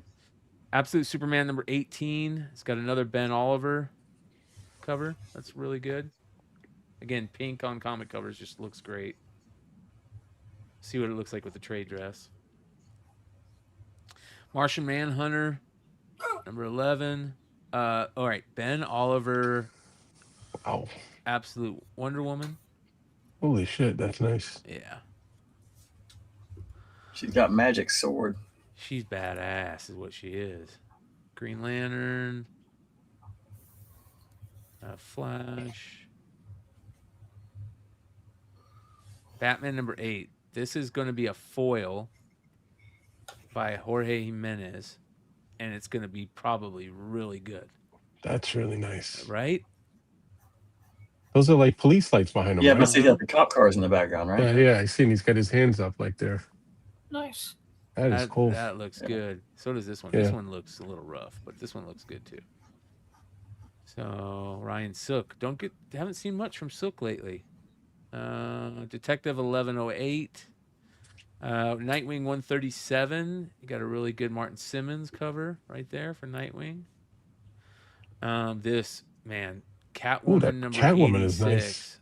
That All first one these- too. All these are great. This is Fuimara. Beautiful. Yeah, that first one of her sitting down. Yeah, I think the- that's the Scott gray cover. Forbes. This is Michael Walsh from Exquisite Corpses. That's Yeah. beautiful. And I think this is Scott Forbes. That is really nice. Yes. Yeah. Scott Forbes, really clean. This one. Is this right what's here- solicited for March? Yes. April? Yeah. April, right. Yep. But dude, I remember owning a comic book store and there was not this many titles, and that was back in like the late 90s. Uh-huh. It's because of the covers. The titles, maybe there's a little bit more, but now, you know what? There's three covers to everything at least. Yep. Some of them have 5 or 6. Yeah. I don't know how a comic book store can order now. Like, it's just, what do you choose? Yeah, I can't believe so many have so many covers, because I just wouldn't think that they would actually have like that many books solicited or like ordered like from all the stores. Like, enough But to have I like, think that's the Some point. stores Nate, just order that all of them. That's why I think they pay so little for a cover artist. They're like, Brightburn. hey, we can print as many as we want of these books. The interior doesn't change. Mhm. But even DC, I don't know if Marvel does it too, but they just, I know Skybound does it. They put the very variant cover over the regular cover because it's even cheaper, right? That's what happened with the Absolute Batman. People could rip off the front, the variant, and be having the cover A. Yep. So it's they don't pay cover artists hardly anything. So it's like, hey, if we have to pay this guy $500-$600 to do another cover, what does it matter? Wow. That's why they offer so many. This is Pablo. Yeah, that's nice. Is this Tula Lotai? Who is this? No, this is Sway. And then this is, who's this? I don't know who this What is that? Dragoda. I don't know. Dragoda. Really? Yeah. It's not great. Yeah, it wasn't that good, right? And then this one, I don't know who that Telling one him you is. said that, Nate. That one. Amy Reeder, maybe. Action Comics 1097, Mary Marvel showing up. Justice League Unlimited 18. Dan Mora cover, I like. I like the Star Sapphire for Justice League Intergalactic Special. Look at that. Travis Moore cover. Like that. Okay. This freaking character's badass. What's Yeah. her name again? The chick The from something queen. yeah, Matriarch. The Night- Matriarch. Is that her She name? Yeah, she is badass, bro. Oh. Isn't that her name, the Matriarch? This is a gorgeous Wonder Woman cover. Great design. And then here you go. This is for Hood if he was here. Got the pooch. That's a good one. Yeah. I like the one beside that too with the This one? yeah. Yeah. The lineage one. Yeah. That looks cool. That is cool. I like that. Fucking awesome. And then this is Harley. There's so many Absolute Batman Dragoda homage covers coming out. There's so many. All right. Q. Nice. Oof. Yeah. Winner. Yep. Yep. Winner, freaking winner. Holy cow. Uh-huh. Yeah. Even that next one is nice. Oof, All of them are that's a good. nice This one one too. reminds me of Every that one of those actress. are good. Yeah, that's cool. She's It has a biting little Bob. bit of a My Little Mermaid vibe to it. Yeah. That's Panosian? Is that Panosian? Who is that? Nubovich. Man, that Q cover is fantastic. Ooh. She works out. all of his girls work out, and we talked about that one. Weird Al. Weird Al, look at that. Yeah. Rod Rice. Green Lantern. Got John Jang. Green Lantern 4. Flash. There's another. Who's that? Is that Q? That's cool. That's Diaz. Ariel Diaz. That's a good one. JSA. New Titans. Torrin Clark cover. Nice House by the Sea.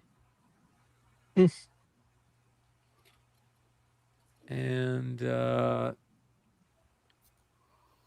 Lotai. Look at these covers. Wow. Derek Chu and Tula Lotai and Rose Besh. Hold on here. That's Derek Chu. That's really good. Is Jeff DeCall not working on these books anymore? Like doing I don't know. a cover? He did a. There was something announced with him the other day. Look, but you're right. We haven't seen much DeCall lately. Yeah, because he was doing. Wasn't he doing quite a few of Catwoman covers once? He was doing all of them when Yeah. Souza Micah was Souza, Frizen, DeCall. All right, and that's all of that. All right, you guys got any pickups? I got some pickups today. I got a few. Nothing crazy. Well, actually, I have one crazy one. I'll go first because they're not that crazy, but my freaking scale broke. And you can't ship packages without a scale on eBay Live. So I had to wait for freaking Amazon to get me a scale. I thought I was gonna be able to get one that was sent to me overnight, but I didn't. But I got this one, and it's pretty cool. It like opens up, and you can like put post like paper stuff in there, and then it comes with a little reader. So I'm pretty stoked. So I'll be putting that to good use over tomorrow, because I am shipping out all the card sale packages and all the comic sale packages from last Sunday. So you guys are going to be getting those soon. And I do have a sale tomorrow night where we will be selling lots of good stuff, including 10-pack lots of Mark Spears blind bags. Try and get your naughty covers. Naughty list cover. Your naughty list covers, yep. All right, check or these a out. blue ticket, or for what is it? The 45 days of Krampus. Yep. Jesus. Jonathan Knight, first cover. Oh, Jonathan Knight. Steak presents Jesse. We're talking about him. Yep. Yeah, very good. Yeah, so I'm stoked about that. Shout out to my boy Nimesh. Look at these beautiful Willjacks. Oh yeah. Shout out to Nimesh. Those are great. I know he was in the chat. Thank you, my brother. You're the best. Just so you know, I see that box in 1990 Fleer basketball. That one's going out to my boy Rod, who got one in the card sale. So I have more of those available. They are $80 starts. Those and you're guaranteed on average 3 Jordans per box. Because the sets are so small back then. It was great. Yep. Got my freaking Vampirella Kickstarter. Here we go. Oh, so okay. Some people, you guys should be getting your Kickstarter in. I did see some people got their Kickstarters and they didn't get their guaranteed sketch. So I'll find out. I'll look into that a little bit more, because I'm going to be talking with Nick and see what's going on. But they should fix that. If you got your Kickstarter and get your guaranteed sketch, they should be fixing that. But here we go. All right. This is supposed to have a guaranteed sketch in it. Ooh, yeah. Starts off pretty good. Uh-oh. Starts off pretty good, huh? Hey, I like that. A nice little ash can, huh? That guy's got some chops, man. Yeah. All right, this is my medal. This is by... Who's this by? I don't know who's by. Rudy Nebris. Rudy Nebris, old school Vampirella artist. So that's my medal. Here is my signed, stamped Nick Barucci book from Buyback Programs. This is Vampirella versus the Superpowers #5. And then my sketch cover is that right there. Nice. Yeah. I like the blood on her by her lips. Yep. Yep. Ken Hazer sketch cover. And Hazer, super talented guy. So that'll be available on the next eBay live sale or whatnot sale. So, but there's one more book in here I got that I didn't open. They put the Mark Spears ash can in different bag and board. So let me pull that out. And then I got some cards back here too. Okay, so this is the is this Lupacino cover, I think? Yeah, Lupacino. The Lupacino variant. That'll be available. Here are the cards. I got is this a sketch card? It is. Congratulations, an exclusive rare hand-drawn sketch from Mike LaPuerta. Oh, that's cool. All right. Sweet. The blind bag exclusive Jenny Frizen. Nice. And then a fan exclusive gold promo foil trading cards. Cool. Let's do that. Hey, oh yeah, that looks good. Yeah. So those That will be gold. available on Monday during the card sale. So pretty sweet. And then I showed this the other day, but I'm going to show it off again. This comes from a viewer. Shout out to Darren. Appreciate you, brother. He got me a signed Blunt Man, signed That's by really Kevin cool. Smith. That's cool. Yeah. Nice. So, and my boy Nate got me some gifts too that I opened immediately. A box of Garbage Pail Kids, and I got my Super 7 Cobra Commander, where he's where he's Once a man. Once a man, yeah. Once a man. Seeing Eye Snake. Hey, did you get Pack Manual in your Garbage Pail Kids? No, but I'll look. Do you need them? Okay. That was Alex and I opened a box, and that was the one he was really trying to get, If and I we got, didn't get it. And I was think like, I think I might have got one. If I got Brian one, I'll grab it for you. There Okay. were some that I pulled out to the side because I really liked them, though. I'll show you those. We All right, pulled out let's a go couple next. too. Yeah. Oh, here we go. Lisa Noble said that she was one that didn't get the sketches, and Nick sent out the missing sketch covers immediately. Great That's job, good. Nick. That's good. That's the way to do it, brother. Who's going That's the next? way to do it. So, all right. Who's going next? I'll go real quick because All right. all right. I did some pickups at my LCS. So I grabbed old a school nice, Spider-Man. I think a 4th appearance of Green Goblin. Nice. Really nice Secret Wars #8. A Death. Is that the Karen Berger one? Did you look inside to see? Oh, I didn't look inside yet. No. Ooh, that's a tough book right there. I was about to say I grab Yeah. all those I Yeah. can That's a anytime it gets to the ghost. movie variants. Yeah. And then this is an oddity. This is from 2010. It's got the Invincible Iron Man trade from the movie, the armor from the movie. It's a foil, and it's a 1 in 25 foil. I've never seen this shit before ever, and I showed it to Yeah, that's a a ghost. few of the guys like Mercenot and Ben, and they've never seen it either. So, which is says a lot because those guys. You got a nice J. Scott Campbell from 2010 of Wolverine. I mean, usually his forte is woman, but this one he killed. So I don't think I've seen that before. yeah, and then nice Walking Dead #1. This is the deluxe, but this was from Philadelphia Comic Con, signed by Tony Moore. So, and then I got this in the mail, which was a Tyler Kirkham Absolute Batman #15. Look at them teeth. Yeah, Tyler Kirkham is such a talented artist, man. Yeah, and he just has a lot of amazing covers. And then this, I was waiting for this for a while. I'm kicking myself. Wow. I saw this. I'm going to tell you real quick. I saw this on the Kickstarter. The Kickstarter doesn't do any justice for how great this looks in hand. Wow. You know, and I think I passed on it because I was trying to like limit it Look to. at that. Yeah.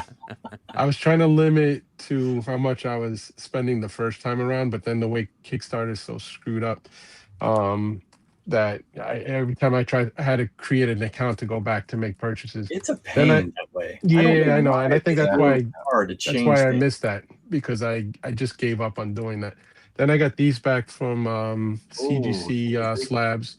What was your These turnaround time on those? A long time. Was it? Okay. Yeah, I want to say somewhere around 5 to 6 months, maybe a little longer. Holy heck! Were those these, from I think, from the Mark's done these in Huntsville. Yeah, Huntsville. Yeah. This is when Hood was sitting next to him in the hotel, and then so I had grabbed. Was that during the live when you guys were all Yeah, together? yeah. So I figured, I just wanted to get some slab to see first of all, I don't really submit to CGC for these type of cards, and but now I'm going to start doing it because it just makes sense for CGC to be. And then this is a Kickstarter card. That looks Such great. a good card. That Mark signed, and and I think that might be. Yeah, it I was for going now. to send some Pokemon cards to Well, I CGC. found try one of out these. CGC on the cards. Little old school, headless horseman with a. What's cool about an that early- is little that Hexy the Witch in there. that's Hexy on it. Yeah. On the Dark Horse book. 'Cause they said, I know. do whatever you want. So I put my own witch on there. So. 2023. So good. Hey, John, how much were they for the cards for CGC for the grading? I don't remember, Nate, because I like submitted it through my LC. Oh yeah, and I found this. This is not. Oh, This yeah. was actually my copy, but all that talk about it, I decided let found me it? go dig in my boxes. Yeah, I still have. I saved all of these. So I mean, Oh wow. my Toy Fair and Widget magazines. I saved them all. For anybody in the chat who's not aware, I'll show you real quick. Inside on page 22, Mark. Now, I remember when that came out, I went to Books A Million, and Yeah. I thought I was the biggest thing because you could walk in there, pick up a magazine with my art inside. Now Well, on wait. page 22, these Marvel statues. Mark is the designer of these statues. He did all the artwork all on of them. these, and then they used it and made it to statue. So anybody who's like a crazy completist like me, Well, there's art in gotta there get those too. stats. That Yeah, the Daredevil. Electra in Daredevil was actually just my pencils and colors. But that's Yeah. cool. All these statues are based on his art that he submitted for the statues, and so of course now he's giving me something else I have to track down. Was this what you guys discussed? It was like 2 Wednesdays ago, or you were showing Yeah. that? And that's the first we art yeah. published. Well, Mark was the one who kind of said, "Hey, just for you guys that didn't know," he started telling us Yeah, about 'cause this. I forgot about all that, and somehow I ran across something. I went, "Oh yeah, I forgot I did them statues." I think it was in there some boxes in the garage, and I was like, "I bet they would like to see that stuff." So that's why I sent that to you to look at. So that's really cool. Nice. Nate, on those cards, I just sent a whole batch of some plates and 101 and stuff I have to CGC to do it, and but I'm still part of the artist series, so they should. But I want to say I got the fastest turnaround time you could get, and I still don't have them back. It's been about a month, so it might be 3-4 months. But You know, because PSA always goes up in their prices, and the turnaround times. I've heard like people are just talking about how slow it is, and I was telling Yi because there's a show coming up next week that Yi and I usually meet up with, where at NRG where the Texans play. It's a big card show, and I was going to take like some Pokemon cards, and I was going to basically take the same cards, send 5 to PSA and 5 to CGC, and see who comes back quicker. Yeah, and then also see the comparison on the grades, like how they. Well, I noticed at some cons they will grade comics live while you're there. I bet they'll do that maybe at MegCon. I wonder if they'll do cards like that if you're at a big con. Yeah, because PSA always has a drop off there, but CGC's actually has a drop off there this time as well. And so I've got a couple of video games I was going to get graded, some cards to get graded, and some comics to get graded. So I'm kind of curious to see if they're going to do anything there, or or it's strictly just drop off. My problem with CGC, I sent some comics about 2 weeks ago. I know they're there, but they're not even in the system yet, right? Acknowledge that they're there. And sometimes it takes, and I get all my stuff fast tracked and for the comics. And last time it took 2 months before they acknowledged that they had them. And then about a month after that. So man, that's about 3 months for fast track. It's kind of crazy. Wow. So you got any pickups? I'd be interested on the cards. I'm hoping to have the cards back before Huntsville, but that's 3 months from now. I don't know. Ooh, yeah, maybe tight. I got to pick up before Nate does. I picked this original art up tonight of the Mad Hatter. Oof! Look how good that looks, bro. It. So what do you do next? Do you scan that into digital and then color it next? Yeah, what I'll do is it depends how I want to do this one. I'll scan this one in because I actually might make that a cover if I can make it look good enough for contrast. Yeah. And then what I could do is have this and then a painted version of it so you can get both, right? So that would be kind of cool. That's awesome. But I got that, and then I picked up this back in 2020. It's called a Rondo one. Yeah. It's sitting on my desk. I had to pick up something because y'all have so much good pickups. So there you go. You're gonna break the internet with that penciled cover there, Mark. I think this is pretty good. Yeah. While I was sitting here, I finished it while we were talking, so it didn't take me too long. And I think this would look really cool on a cover, because you're seeing it big. When it's shrunk down, it'll look a lot better. Yeah.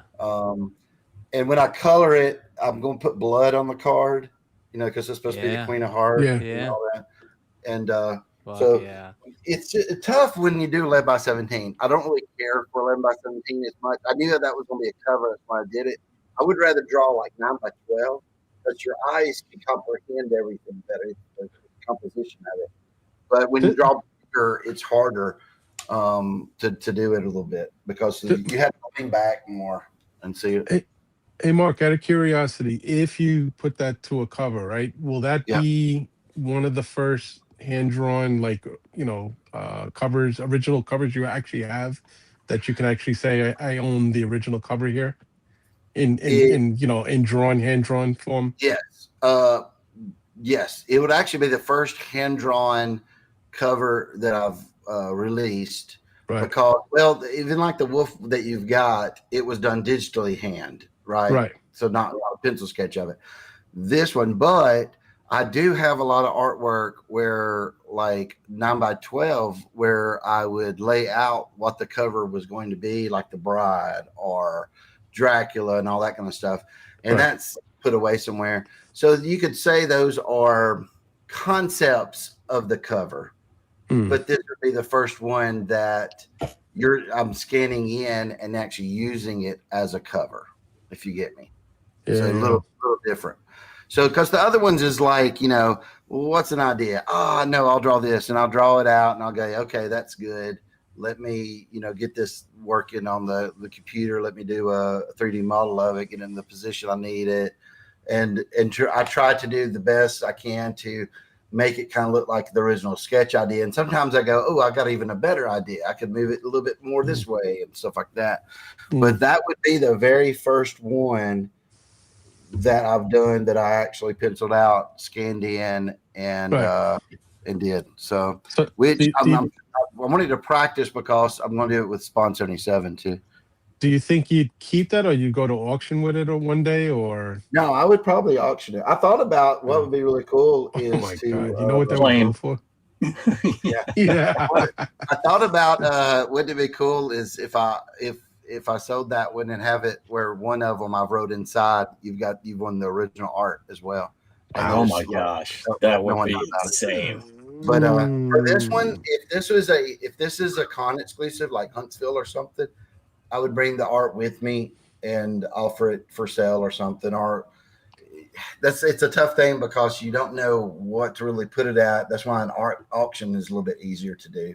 Right. But I plan on doing something like this for Midnight Man as well, where I'm going to do a kind of like, I call it a sketch cover, where I sketch it out and then have it as a cover as well for it. So, but that's my plan, is to do something like that on every issue going forward, just because in the past it was, because of my injury, but it was also time. Plus I already had a lot of those covers already done. So, but All right, yeah. Nate, what do you got? When I was watching the fights, I had the other TV, and I had the show on, and I saw Mark drawing. I was like, "Oh my gosh, he's doing a commission for me! I hadn't even asked." I'm like, "Oh, it's yours, Nate."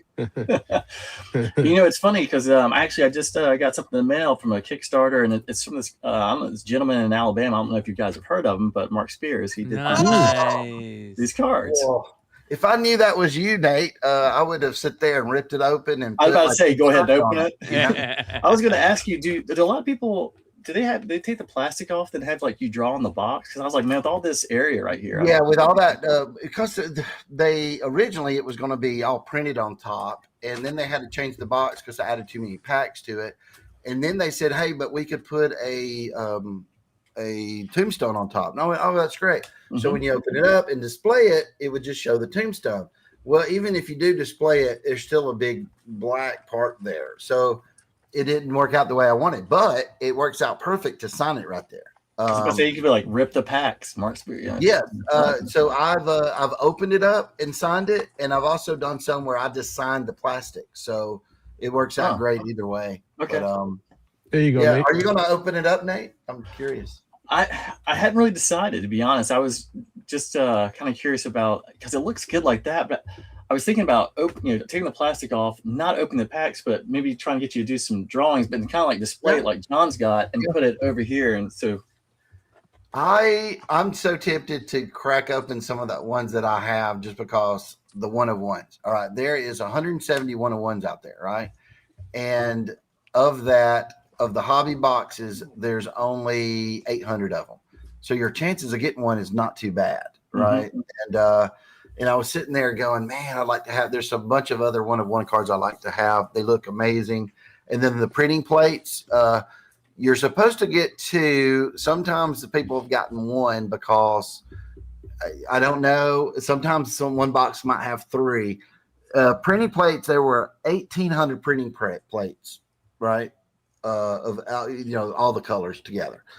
There's only 800 hobby boxes. So how are you not getting two in each one or more?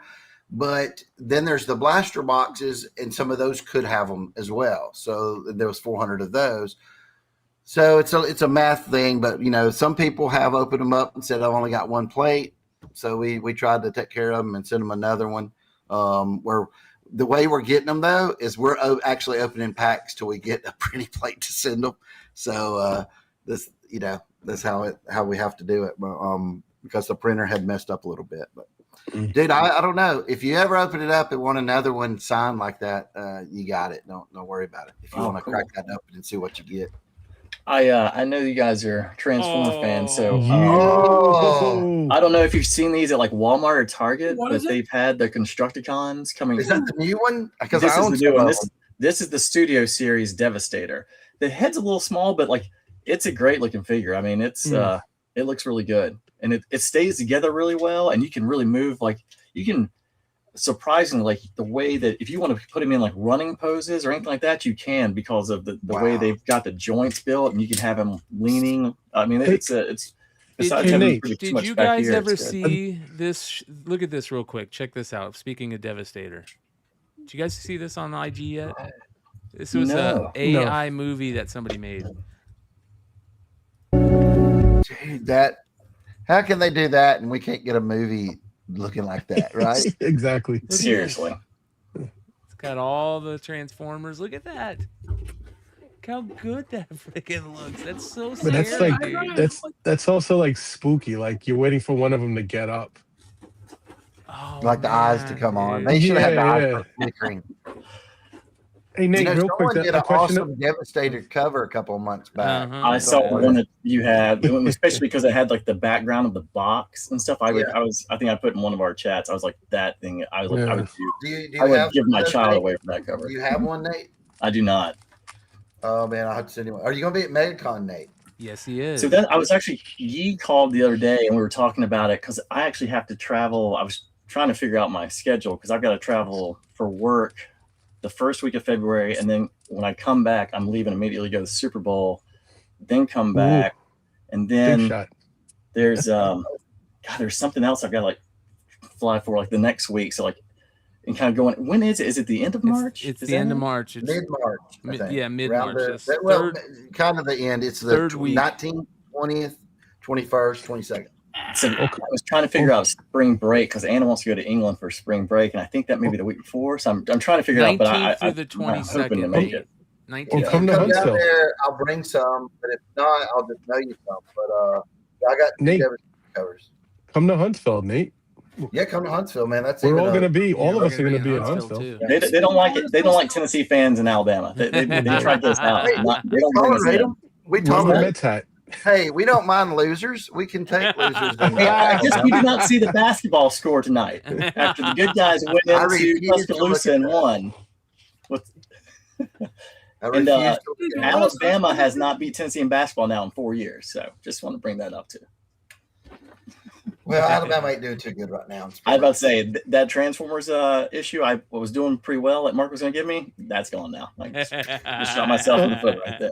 Hey, Alabama's got great high taxes. That's what we have. We don't have great sports teams right now, but we got great high taxes. So, is that all? Yeah, if you come to one of those cons, Nate, just let me know. Ooh, what's this? Look at this. I don't know if you guys saw they reissued the mask. No way. I think Leg had put this in like one of the discussions, like one of the chats. But I actually just got these from loyal subjects. They came out with 4 in the first series. This one they came out with Condor. They came out with the Thunderhawk, and they came out with is it Venom, the jet, the helicopter, the helicopter that turns into the jet with Miles Mann flies. The problem is, everything I've seen about them, they look great, but apparently there's a lot of issues like QC. So I don't even think I'm going to open it because, like the tank on the truck, apparently they put those upside down. There's things like the springs don't work. I mean, like it sounds like there are a lot of issues with the. It's better just to keep it in the box then. Yeah. Yeah, because I've got my originals down here, but the only reason I really want to take them out is because the new masks they come with, they actually come with like the effects that you had like on the old cartoon on all the masks. And I thought that would be really cool to get out. But so I'm kind of on the fence. I'm just probably leaving the box for now. But they look just like the originals, like that came out back in the 80s. Yeah. They look good. I got something I got to tell Nate after the show's over, but I can't right now. Hey, Nate, real quick, that Devastator Transformer you had, does that thing come apart like the original one? Yeah, like individual robots. Yeah, that's how you had to buy it, ain't it? You had to buy them individually. So Mixmaster, Scrapper, I gotta get that. Scavenger, and Bone Crusher. I own Scavenger's about half of them. I got to get the others. Hook and Long Haul come in the same pack. Yeah. Okay. And they come with all the big Devastator parts, like the shield and the gun and the hands, and the head actually is part of Hook. Like, so you don't actually attach that piece, but it's good. So they're doing all the combiners right now. They did Minosaur, then they did Devastator. They're doing Bruticus right now. Like, I love the Combaticons. So I've got Brawl and Vortex so far. Right. And then they did the Aerial Bots too. And I got Superion in here somewhere, and he looks really, really good. Cool. That's dope, bro. Gotta get one of those. Yeah. Yeah, man. That's super And cool. Nate, I gave you a shout out on the previous show we did with Brian. Thank you for the book.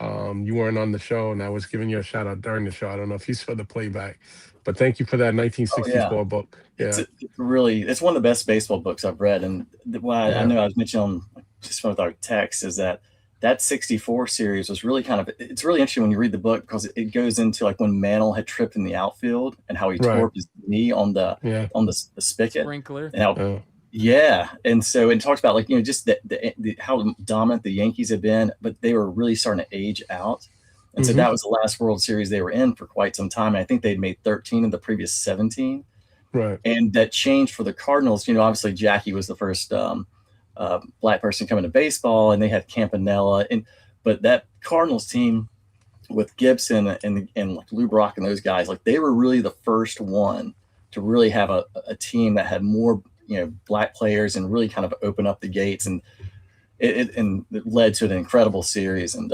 it's really, really good. I hope you enjoy it. Yeah, I'm definitely going to give it a read. Thank you. Fucking A. All right.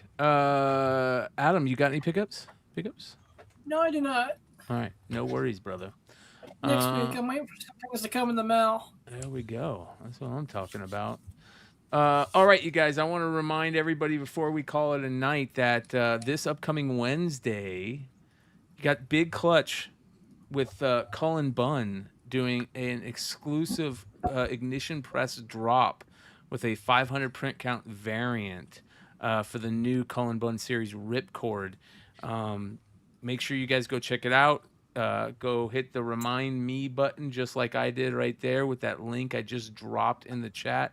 There's also going to be a link in the description for everybody watching it on the replay.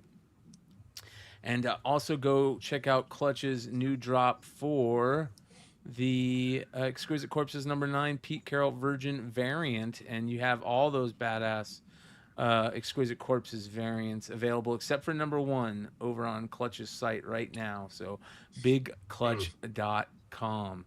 Other than that, oh, here we go. Look at this. Another great way to end it. Official Music Pub says, Brian, what about your Unholy Grail? Well, we're just going to have to wait for that. See ya.